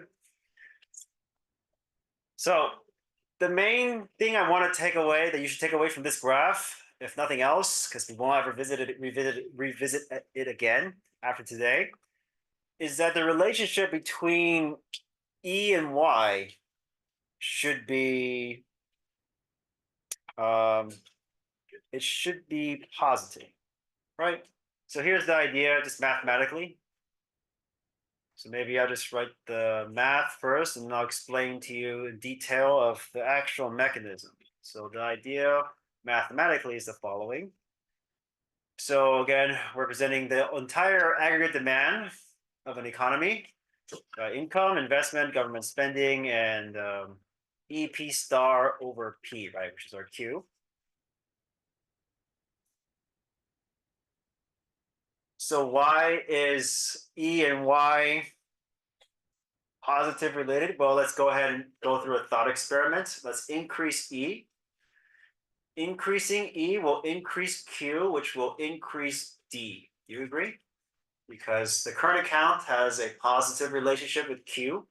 Q is increasing because E is increasing, which means that the exchange rate, the real exchange rate, is depreciating, which makes our exports more competitive than our trading partners. And so aggregate demand in the short run, or without changes in output, is going to be out of equilibrium, correct? So that's how you think of it. When you increase Q, more incentive for people to switch their trading partners to the trading partner that produces the same good for cheaper, and therefore aggregate demand increases because foreign demand for our output increases. In equilibrium, we already know what's going to happen, right? Keynes' model for modeling the economy says that demand creates supply, so in the end, you're going to see Y increasing, right? So that's why you see an increase in E. There's going to be ultimately an increase in Y, but that's not the full story, right? The reason why it's not the full story is because Y is here, right? And that's what I have to explain to you next. Okay, but that's the takeaway. If nothing else you got from today, if none of this modeling the output aggregate economy makes any sense, that's fine. All you need to know is how to solve for the equilibrium in this class. And first things first is you notice that there should be a positive relationship between the nominal exchange rate and output, which makes sense, right? You depreciate your currency more, the more competitive your exports are going to be because your currency is cheaper. So countries with stronger currencies will buy your currency to buy your exports and so forth, right? That's how you get a positive relationship. But not the full story, because there's a feedback effect. There's a recursive element in this functional form of our aggregate demand. And so we need to slowly walk through exactly what happens just to make sure you fully understand what Keynes is talking about. So here we're looking at nominal exchange rates and the DD schedule. It's called a schedule because we want to be able to identify the set of E and Y that gives us equilibrium in the real economy. Okay, so that's why it's called a schedule, because we have a schedule of literally two variable combination of variables that gives us an equilibrium market clearing in the real economy. And we want to know the relationship between nominal exchange rate and changes to the DD schedule as a result. Changes in nominal exchange rate means changes in E, right? Okay, so in the short term, same idea, right? Short-term model says don't screw with P and P star. Let's just hold it constant, which is what we will do. So we won't care about P and P star for now. But when we have P and P star being inflexible, but E moves, we're going to have, by definition, as you learned from last week or 2 weeks ago, purchasing power parity will break, and you're going to have changes in Q. And if there's changes in Q, there's going to be stuff that's going to happen, right? Imports, exports, stuff going to happen. So let's walk through exactly what happens just intuitively first, and then we will get to the graph and I'm going to show you where this feedback, how this feedback effects looks like visually. So if we have an increase in E, that's going to increase CA because Q is going to be higher, right? Which means that goods and services, domestic goods and services is going to be relatively cheaper than foreign goods and services. Spending shifts towards domestic goods, and as a result, output is going to increase. That's what I showed to you before, right? Q increases, aggregate demand increases because everyone's shifting away from foreign goods towards domestic goods. Output has to increase. Not the full story because Y is here as well. So let's look at how that plays out when we have a feedback or a way for Y to feedback back into the demand aggregate demand function. So here we have the Keynesian cross again. Again, we're going to model the total possible output by a 45-degree line. And then we're going to model aggregate demand by a flatter straight line. And then we're going to call it D.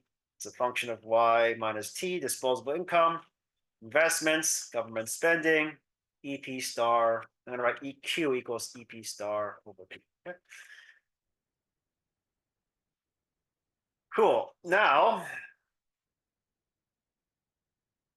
what exactly happens visually when we change E? Does anyone want to have a guess what happens to the aggregate demand curves when we change E visually? Are we moving along a curve or are we shifting a curve, first of all? Shifting, right? Because we don't see E anywhere on the axis, right? So we're not moving along a curve. When we see a variable that's changing that's not listed on the axis, that's another dimension that we're not observing. So that means there must be a shift in the curve somehow. So what you should conclude is because E and D have a positive relationship, we should actually see that the entire aggregate demand function curve to shift upward. So we should see something like that. Yeah, that, okay. So upward shift. So let's call this D prime, shall we? I minus T, I, G, and let's call this E prime P star over P.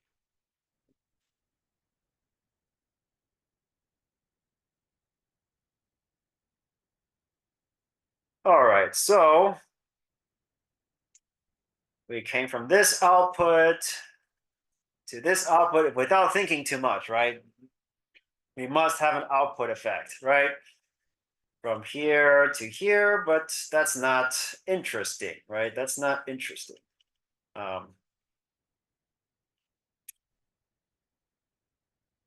What's going on is the following, right? As you increase E, you're going to have an increase in demand. Obviously, output's not going to respond instantaneously, right? It's going to take some time. And as Y increases, what's going on is companies are going to try to expand their production. They're going to try to increase output, but they're going to do that by hiring additional workers somehow, right? Some form or the other. And this additional hiring of workers means national income is going to increase. So that's going to happen, right? But as that increases, that's going to further increase aggregate demand, right? And further increases in aggregate demand means that companies have to ramp up production, hire more workers, etc. Further feeding back into what? So where do we observe this? Well, we observe this precisely by moving along this 45-degree line, right? As we go from here, let's say we go from here to here, right? We're at this 45-degree line. Let's call that, let's call this triple prime, okay? This is like a y prime. Where here we've increased our output, but we're still deficient. But we have now an additional amplifying effect coming from the fact that corporations and firms are hiring more workers, which means that they have to continue increasing y all the way until they don't want to hire any more workers, right? People then aren't hiring any more workers. There's no more income effect coming from recruiting more workers. They don't want to produce more for foreigners because there's no more foreign demand effect coming from Q. And consequently, we achieve a stable point. So this feedback effect, there's a name for it. It's called the Keynesian multiplier. So the initial trigger gets multiplied, right? It gets multiplied by the fact that there is a currency FX shock, right? There's a shock to the exchange rate. Our currency suddenly becomes more cheaper, which triggers additional demand coming from foreign countries. But in order to meet the demand of the foreign countries, domestic companies have to expand output. And when expanding those outputs, a key input is recruiting more workers, right? They need more workers. And that increases more national income because they're selling more, they're recruiting more. And as a result, part of that income that is being given to the workers is going to shift towards consumption, right? Which could boost output further, right? So hence everything's multiplied, right? There's a feedback, there's a recursion going on. So the initial trigger is about less import competition, right? But as they create more output, there's more income, and therefore more consumption, which pushes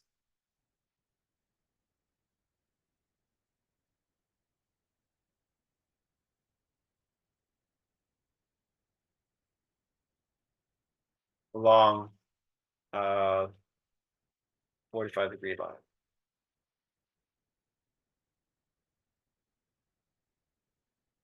How's the saying? Which moves you along the 45-degree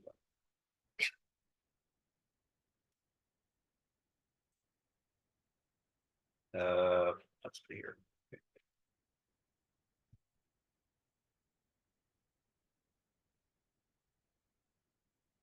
All right, so the assumptions, of course, you all know.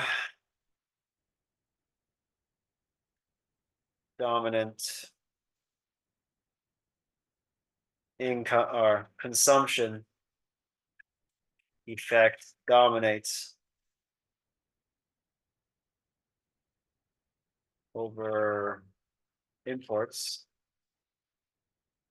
and E and Q and CA are positively related.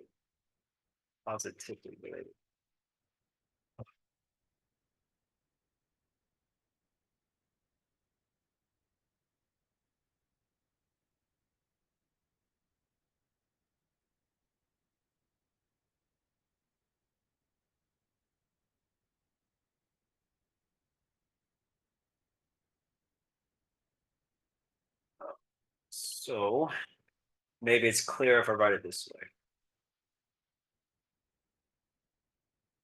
Star or P. So you have E increasing, right?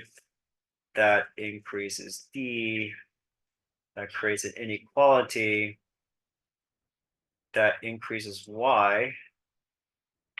I'll write it here, Y.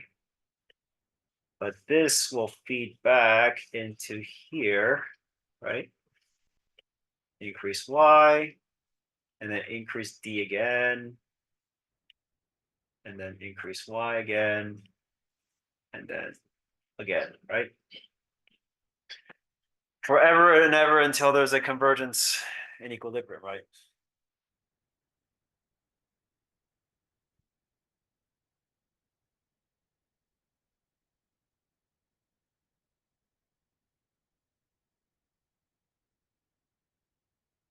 All right.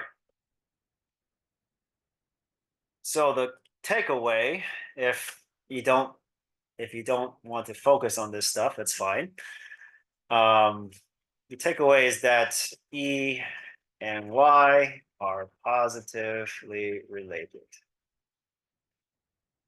Yeah, that's the takeaway. Takeaway.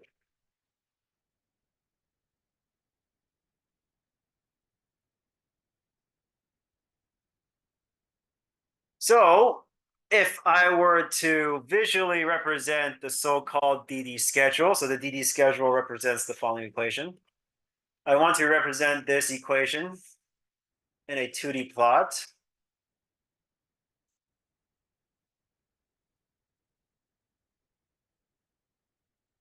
Would the DD schedule be an upward or downward sloping? Would it be an upward or downward sloping curve based on what I just said about E and Y?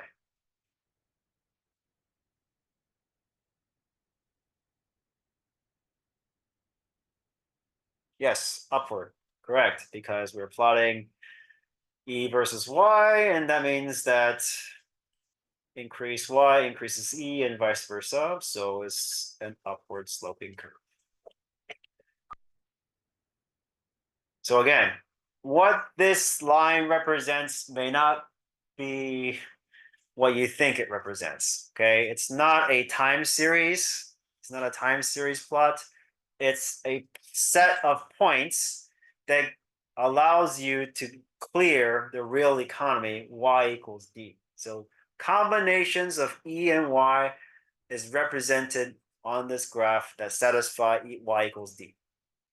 So I'll write DD here, but every point on this line is literally this equation here, but just for different values of E and Y.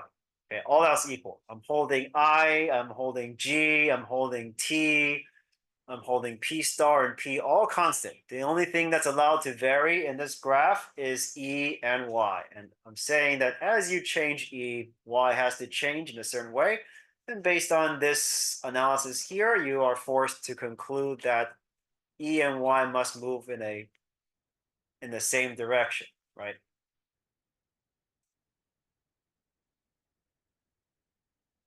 So from here, right, increase in E, you must get, it goes both ways. Okay, so it's not a causal relationship. It's an equilibrium relationship. So E can lead to Y, increase in Y could lead to E. All else equal.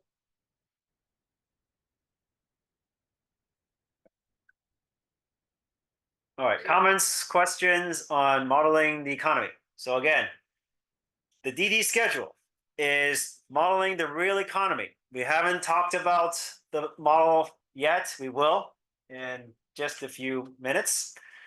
This is just a representation of a real economy of any country, specifically a country that doesn't manage their exchange rates. We're talking about floating exchange rates.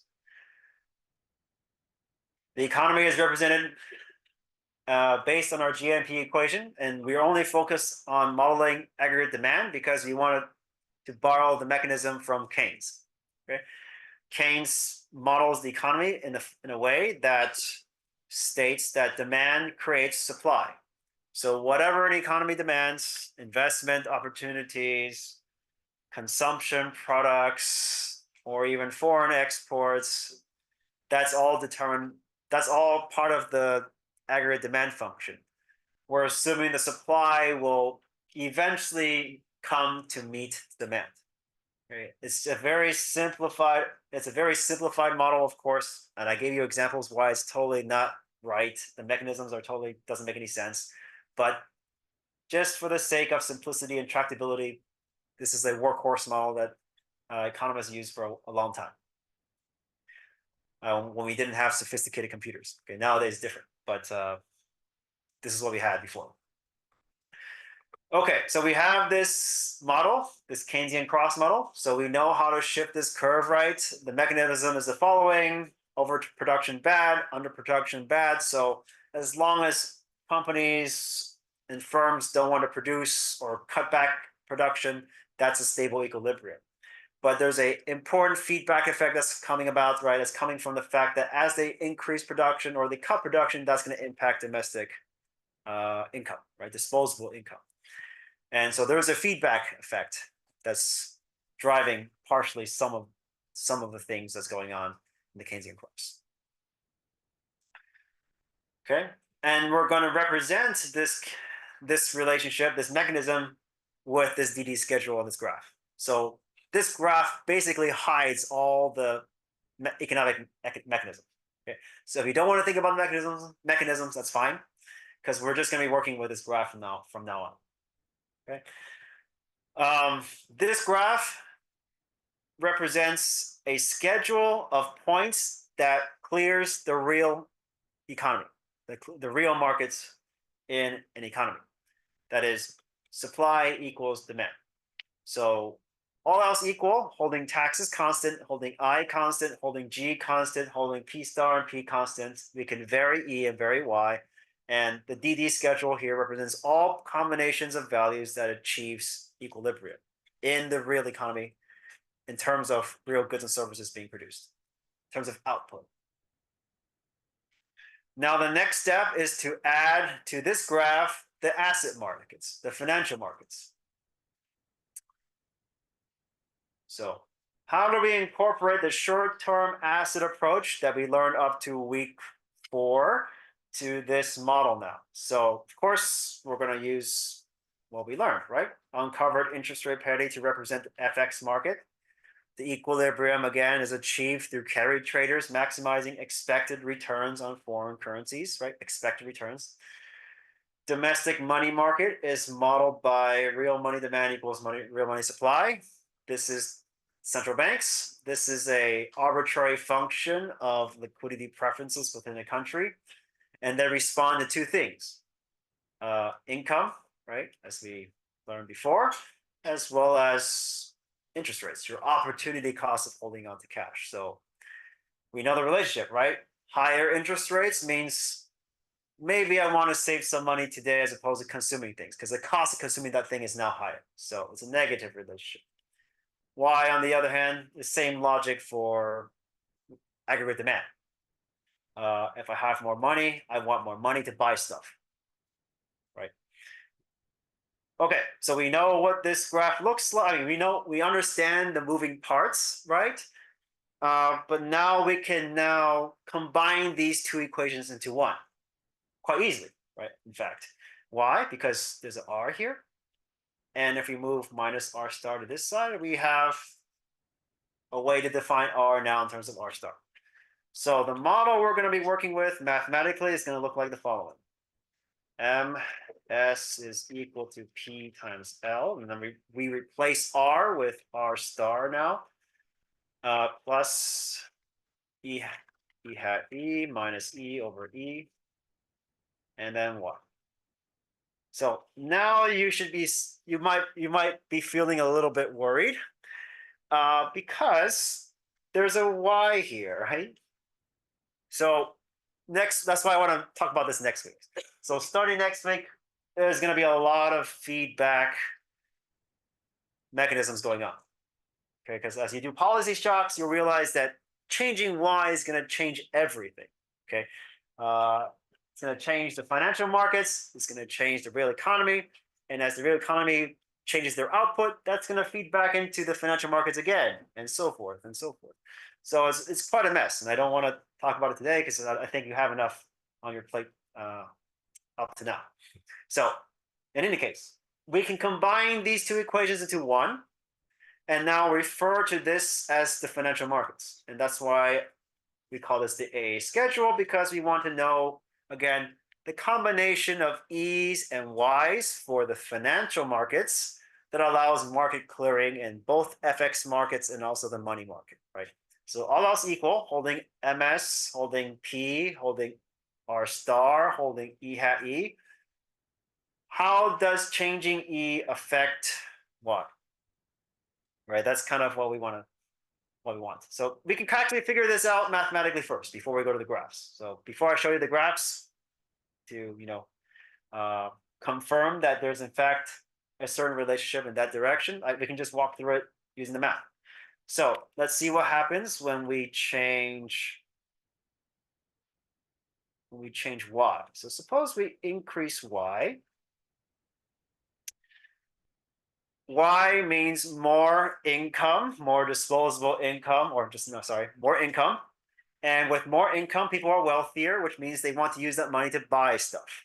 So they would, if they're wealthier in expectations or in reality, you should expect a lot of people selling their portfolio, their liquid stuff for cash now, right? Simply just moving money out of your savings account into liquid cash is sufficient. By doing such a thing, you're actually increasing demand for liquid cash, right? This is not acceptable equilibrium because as you increase liquidity preference, that's going to distort the inequality this way, right? And since we can't touch MS, we can't touch P, we can't touch R star, can't touch the anchored expectations, the only other parameter that's allowed to move is E, right? So what must happen? So let's think a little bit. So we want L to move in the opposite direction. We want L to move down, right? And we know that in order to move down for interest rates, we simply have to elevate it, right? Because higher interest rates will curtail liquidity demand because you've essentially made my consumption today more expensive because I could use that money to save and generate interest, right? So how do we move L down in terms of E? Well, you can try to increase R by decreasing E, right? Because a smaller denominator means bigger fraction, right? The fractional value is now higher because the denominator is smaller, which means interest rates are higher. And you can decrease this in such a fashion that wipes out this increase, right? So the conclusion is that there is a negative relationship between E and Y, right? So if we were to represent a schedule of E versus Y's on this graph, there should be a negative sloping curve, right? So that's what I want to eventually show you. So let's go ahead and do that. So you've seen this graph over and over again. Hopefully you practice a little before your midterm and you did it. So here it is again. So let me just prove it to you graphically why there's a negative relationship, right?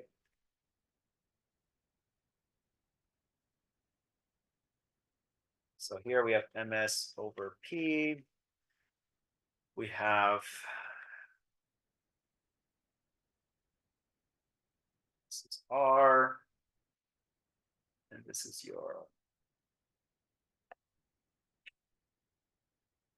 E naught. So we have an increase in Y. So again, this is RLY. If we have an increase in R, we have an outward shift of this curve. So that is LRY prime.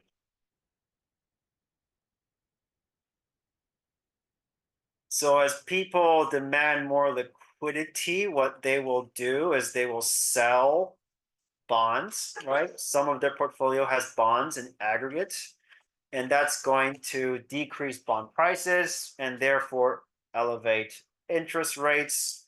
And with higher domestic interest rates, carry traders come in, they borrow foreign to buy, that means they sell foreign to buy domestic. So exchange rates should decrease, right? Because our currency is going to become stronger. Domestic currency becomes stronger. So the conclusion is if I increase Y, I notice that my E decreases. Which is the opposite of what you expect, right? Because in the aggregate demand function, deflating your currency, devaluing your currency actually helps exports. We all learned that. But here we get the opposite. Looks like if you increase output, it seems to undermine E. All right, so contradiction, maybe. But here's the intuition, right? If you increase output, people are going to want to use the currency to buy stuff, right? And that may create more demand for your currency by doing so. For example, some of your holdings may be in foreign currency, and converting foreign currency to local currency could be used to buy stuff.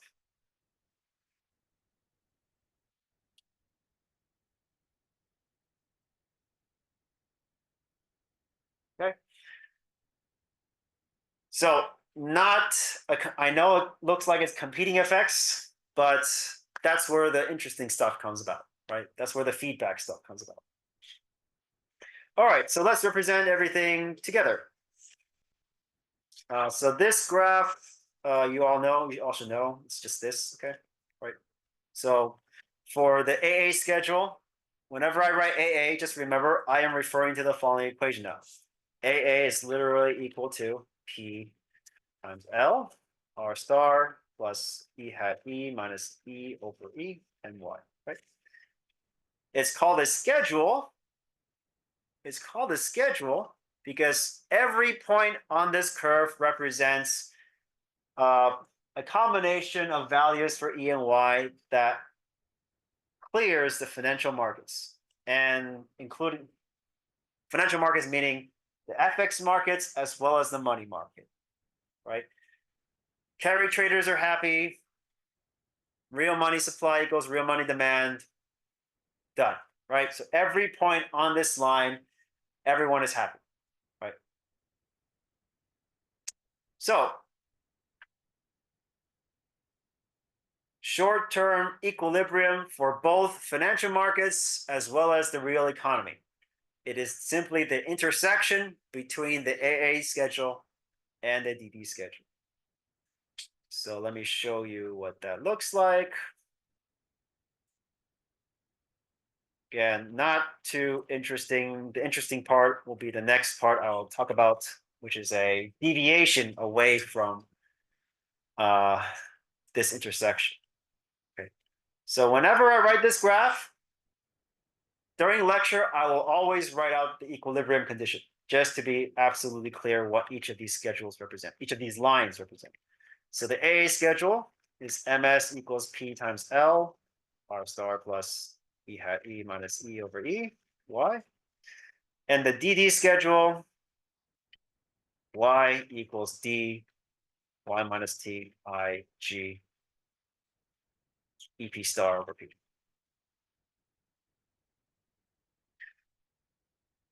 Every point on the DD schedule is a combination of E and Y that clears the real economy.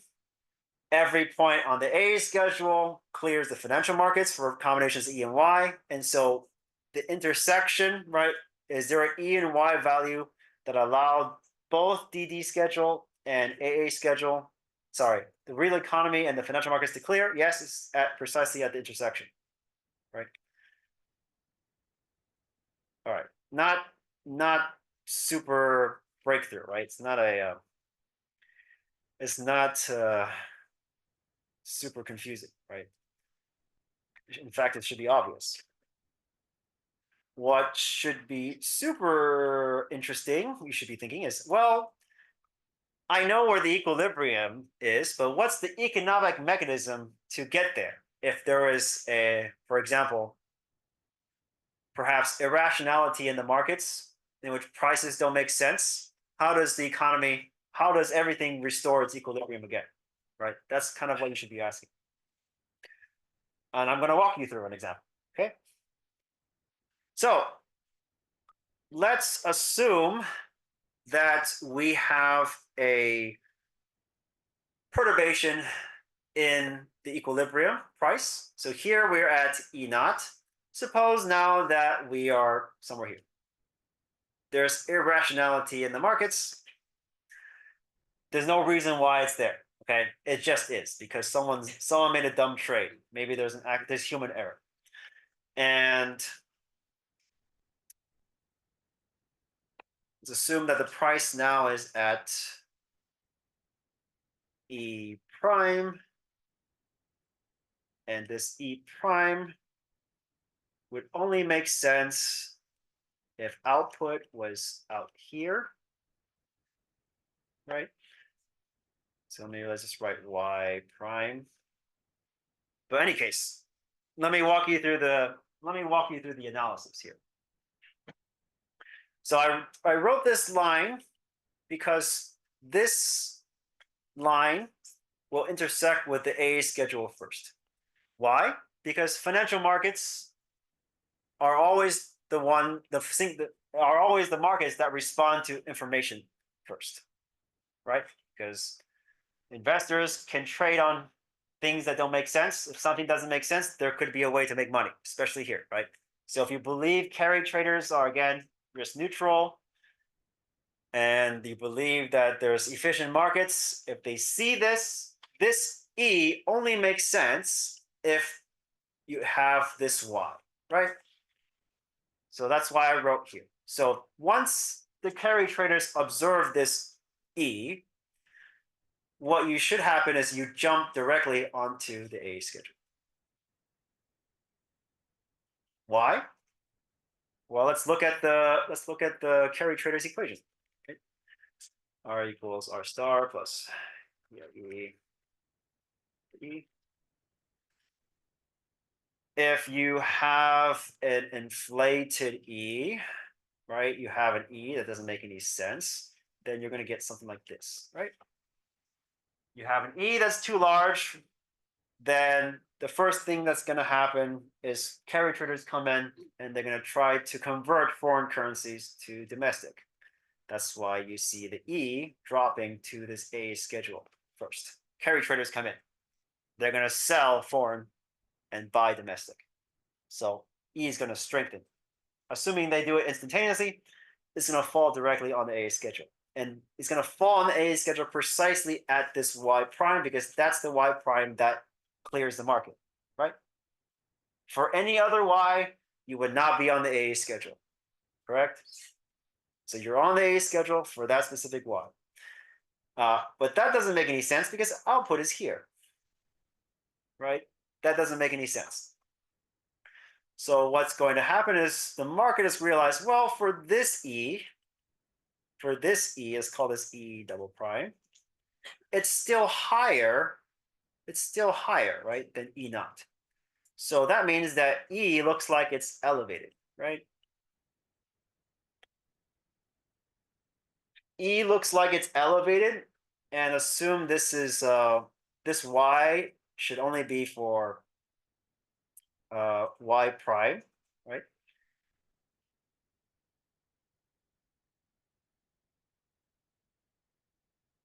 And what's going to happen is that that's going to be the case, right?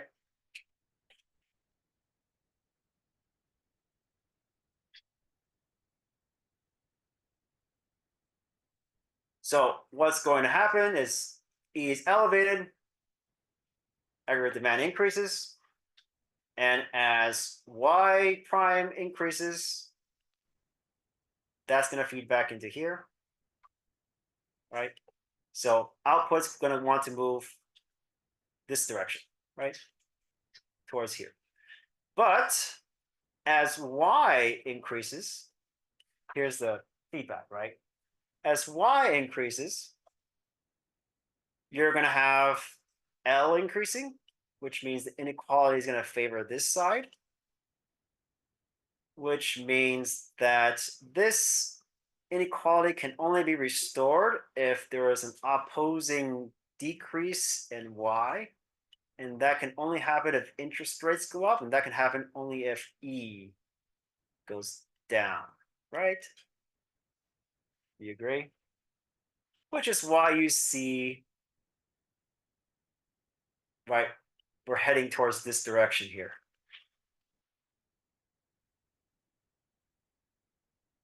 You agree? So let me start from the beginning. So in the beginning, we observed this irrationality in the markets. Maybe there's a mispricing because of human error or whatever. We have a spot exchange rate that's all the way up here. And we notice that in order for us to even consider to be on a schedule, it has to be on this line precisely at this y prime. The mechanism from going from this point to this point is because carry traders come in, they come in and they borrow foreign currencies and they sell them for domestic, right? They're going to use the foreign currencies to buy foreign domestic currency. That will push this E prime all the way down onto the A schedule, right? Instantaneously, because they're incorporating this irrationality into their information sets and they're conducting their carry trade, right? All right, but while they are on the A schedule, they're not at the right Y, right? This is the hypothetical Y prime, correct? This currency is still too depreciated, right? Compared to this, I mean, this currency is, for this A schedule, this currency has depreciated relative to the reference point. So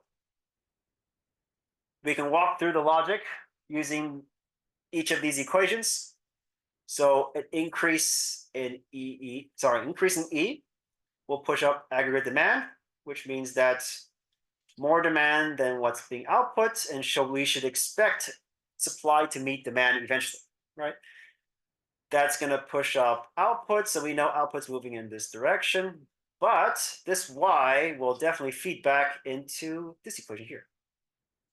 Increasing Y increases L. That's unacceptable because we will be out of equilibrium. To restore equilibrium, we need an opposite opposing force coming from changes in R. Specifically, we need higher interest rates. It can only come from lower E, right?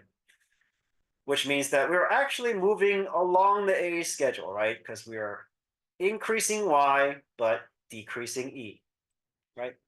Over and over and over again until we settle at this intersection in which we are on the DD schedule and we are also on the A schedule. So all markets clear and we're done.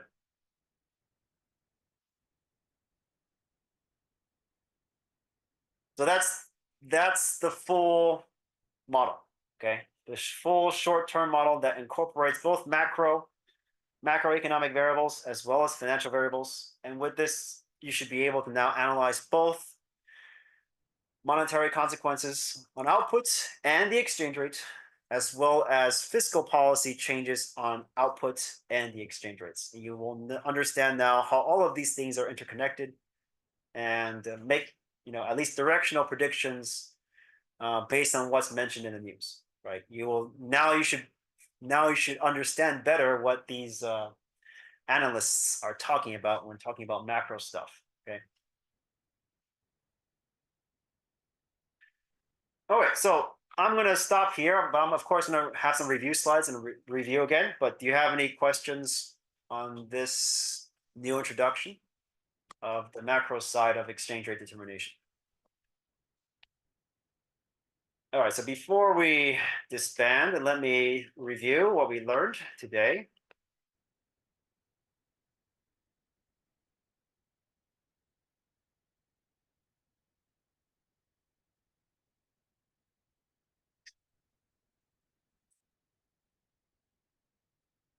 First things first, we learned about the Keynesian cross. This is, of course, an oversimplification of an economy. I understand that, and maybe most of you are uncomfortable with it, which is you're rightly so. But for the sake of this class, we're only trying to understand directional changes of the exchange rate and not to be too precise about our predictions. And so this is sufficient for our needs. The Keynesian cross is called Keynesian because he's a demand side kind of economist, which means that he thinks that more or less demand generates supply, which means we only have to think about modeling the demands for output of an economy and not have to think about so much about the supply. The idea here is that once demand is known, you will eventually have supply created to meet those demands. So in equilibrium, as I write here, sum of all incomes and earned Y is equal to the sum of all planned expenditures, right?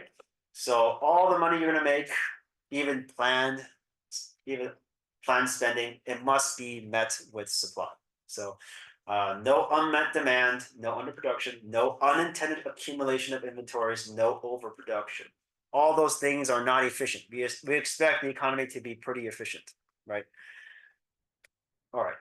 Equilibrium feedback mechanisms. Okay, so this is again still describing the Keynesian cross. So if you have output exceeding demand, companies have incentives to decrease employment and cut back on inventories. Not allow their inventories to grow, right? So when you have output that's greater than aggregate demand, your inventories are growing too fast because you're not selling enough, or you're selling too much. You're not selling enough of what you're making, and so you should cut back on your production, so that, which includes employment, which will decrease Y, right, to meet the demand. If you have output that's less than demand, that means your inventories are falling. So you need to replenish your inventories to meet the demand. And so you'd expect the inputs to make stuff, which includes employment, right? So the feedback comes from the fact that you have to hire people, right, to make stuff. One last comment on the Keynesian cross is aggregate demand curve appears flatter than the 45-degree line because we expect people to save. All the money that you make, if it's consumed, we should expect the curve to be precisely the 45-degree line according to Keynes, right? According to his understanding of the economy. Of course, people save, and so we expect the aggregate demand curve to be flatter, right? So there's a less than 1-to-1 relationship between consumption and disposable income.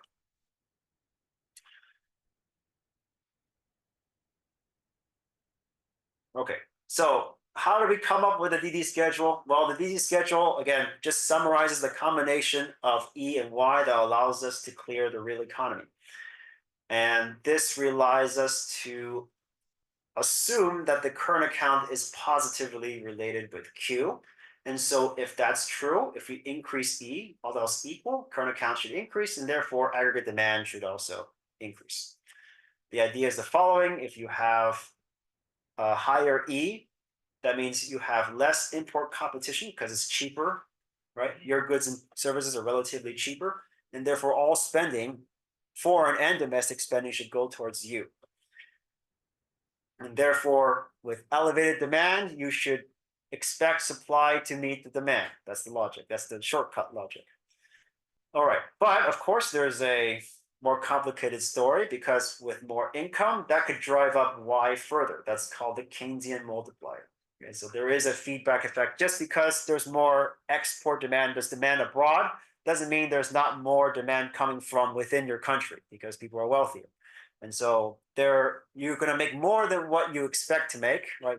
Given the Q shock in Q, because of this feedback coming from income.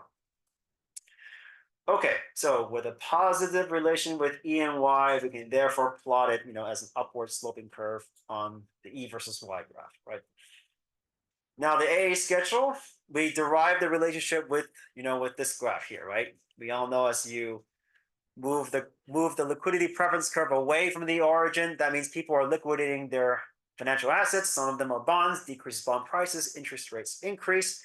With higher interest rates, carry traders will push up the value of your domestic currency or appreciate the currency. So we should expect E to decline. So there's a negative relationship. So when you plot them, of course, you're going to get a downward sloping curve. And we learned that market clearing is when AA and DD schedules intersect, right? So that's the equilibrium, short run equilibrium, in which all markets clear, financial markets clear, FX markets clear, money markets clear, demand, total output supply equals total demand. Now, the mechanism to restore is equilibrium is the final point I made today, right? So suppose there's an irrational investor. The idea is the following. Suppose there's an investor that loses confidence, right, in its domestic currency, for reasons that's outside the model. Just think of it as irrationality.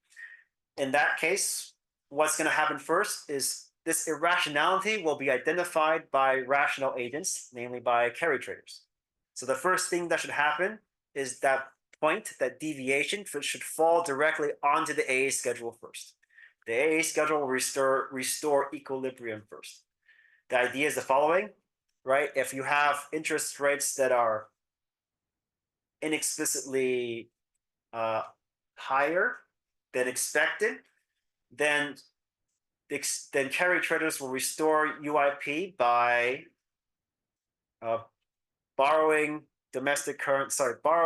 selling foreign currency and buying domestic currency, which will push E down. So that allows us to arrive on the E schedule. However, that new E double prime is still higher than our original E naught, right? So we can just walk through the logic of the equilibrium equation for both the AA and DD schedules to kind of understand how we arrive back at our original stable point, right? So first, we observe that E double prime is higher than E naught, which means that relatively speaking, E has increased, which means our exports become more competitive, which will boost output, right? That output, however, feeds back into the AA schedule,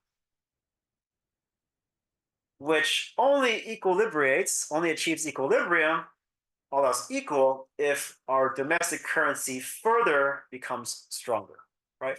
So we observe two things that must occur. One is the Y has to increase and E has to decrease, which means that we are moving along, right? We're moving along the AA curve because AA curve is a downward sloping curve, right?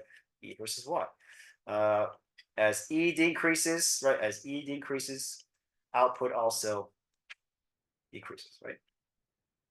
So once AA schedule and DD schedule intersect, we have achieved market clearing in every market that matters in our model, in our simplified model. Okay. All right. So that's all I have for you today. So I hope it wasn't too much. I know, again, I understand some students are uneasy about macro style of modeling, but I assure you that you only have to tolerate this for another 2 weeks, and then we'll move on to risk management. But for those of you who can brook through this, just know that this is the stuff that goes through people's minds when you watch them talk on TV. Okay, when they talk about exchange rates, when they talk about monetary policy, when they talk about fiscal policy, strengthening, weakening currencies, this is what's going on in their head. So as long as you know why the FX rates are moving in the direction that they are, I've accomplished my goal in this class. Okay. All right. So next week is we're going to talk about fiscal policy specifically, and the week after that we'll talk about Hong Kong and China with managed exchange rates, and that'll be it for exchange rate determination. All right. Also expect your midterms to be back next week, so I'll talk about it next week.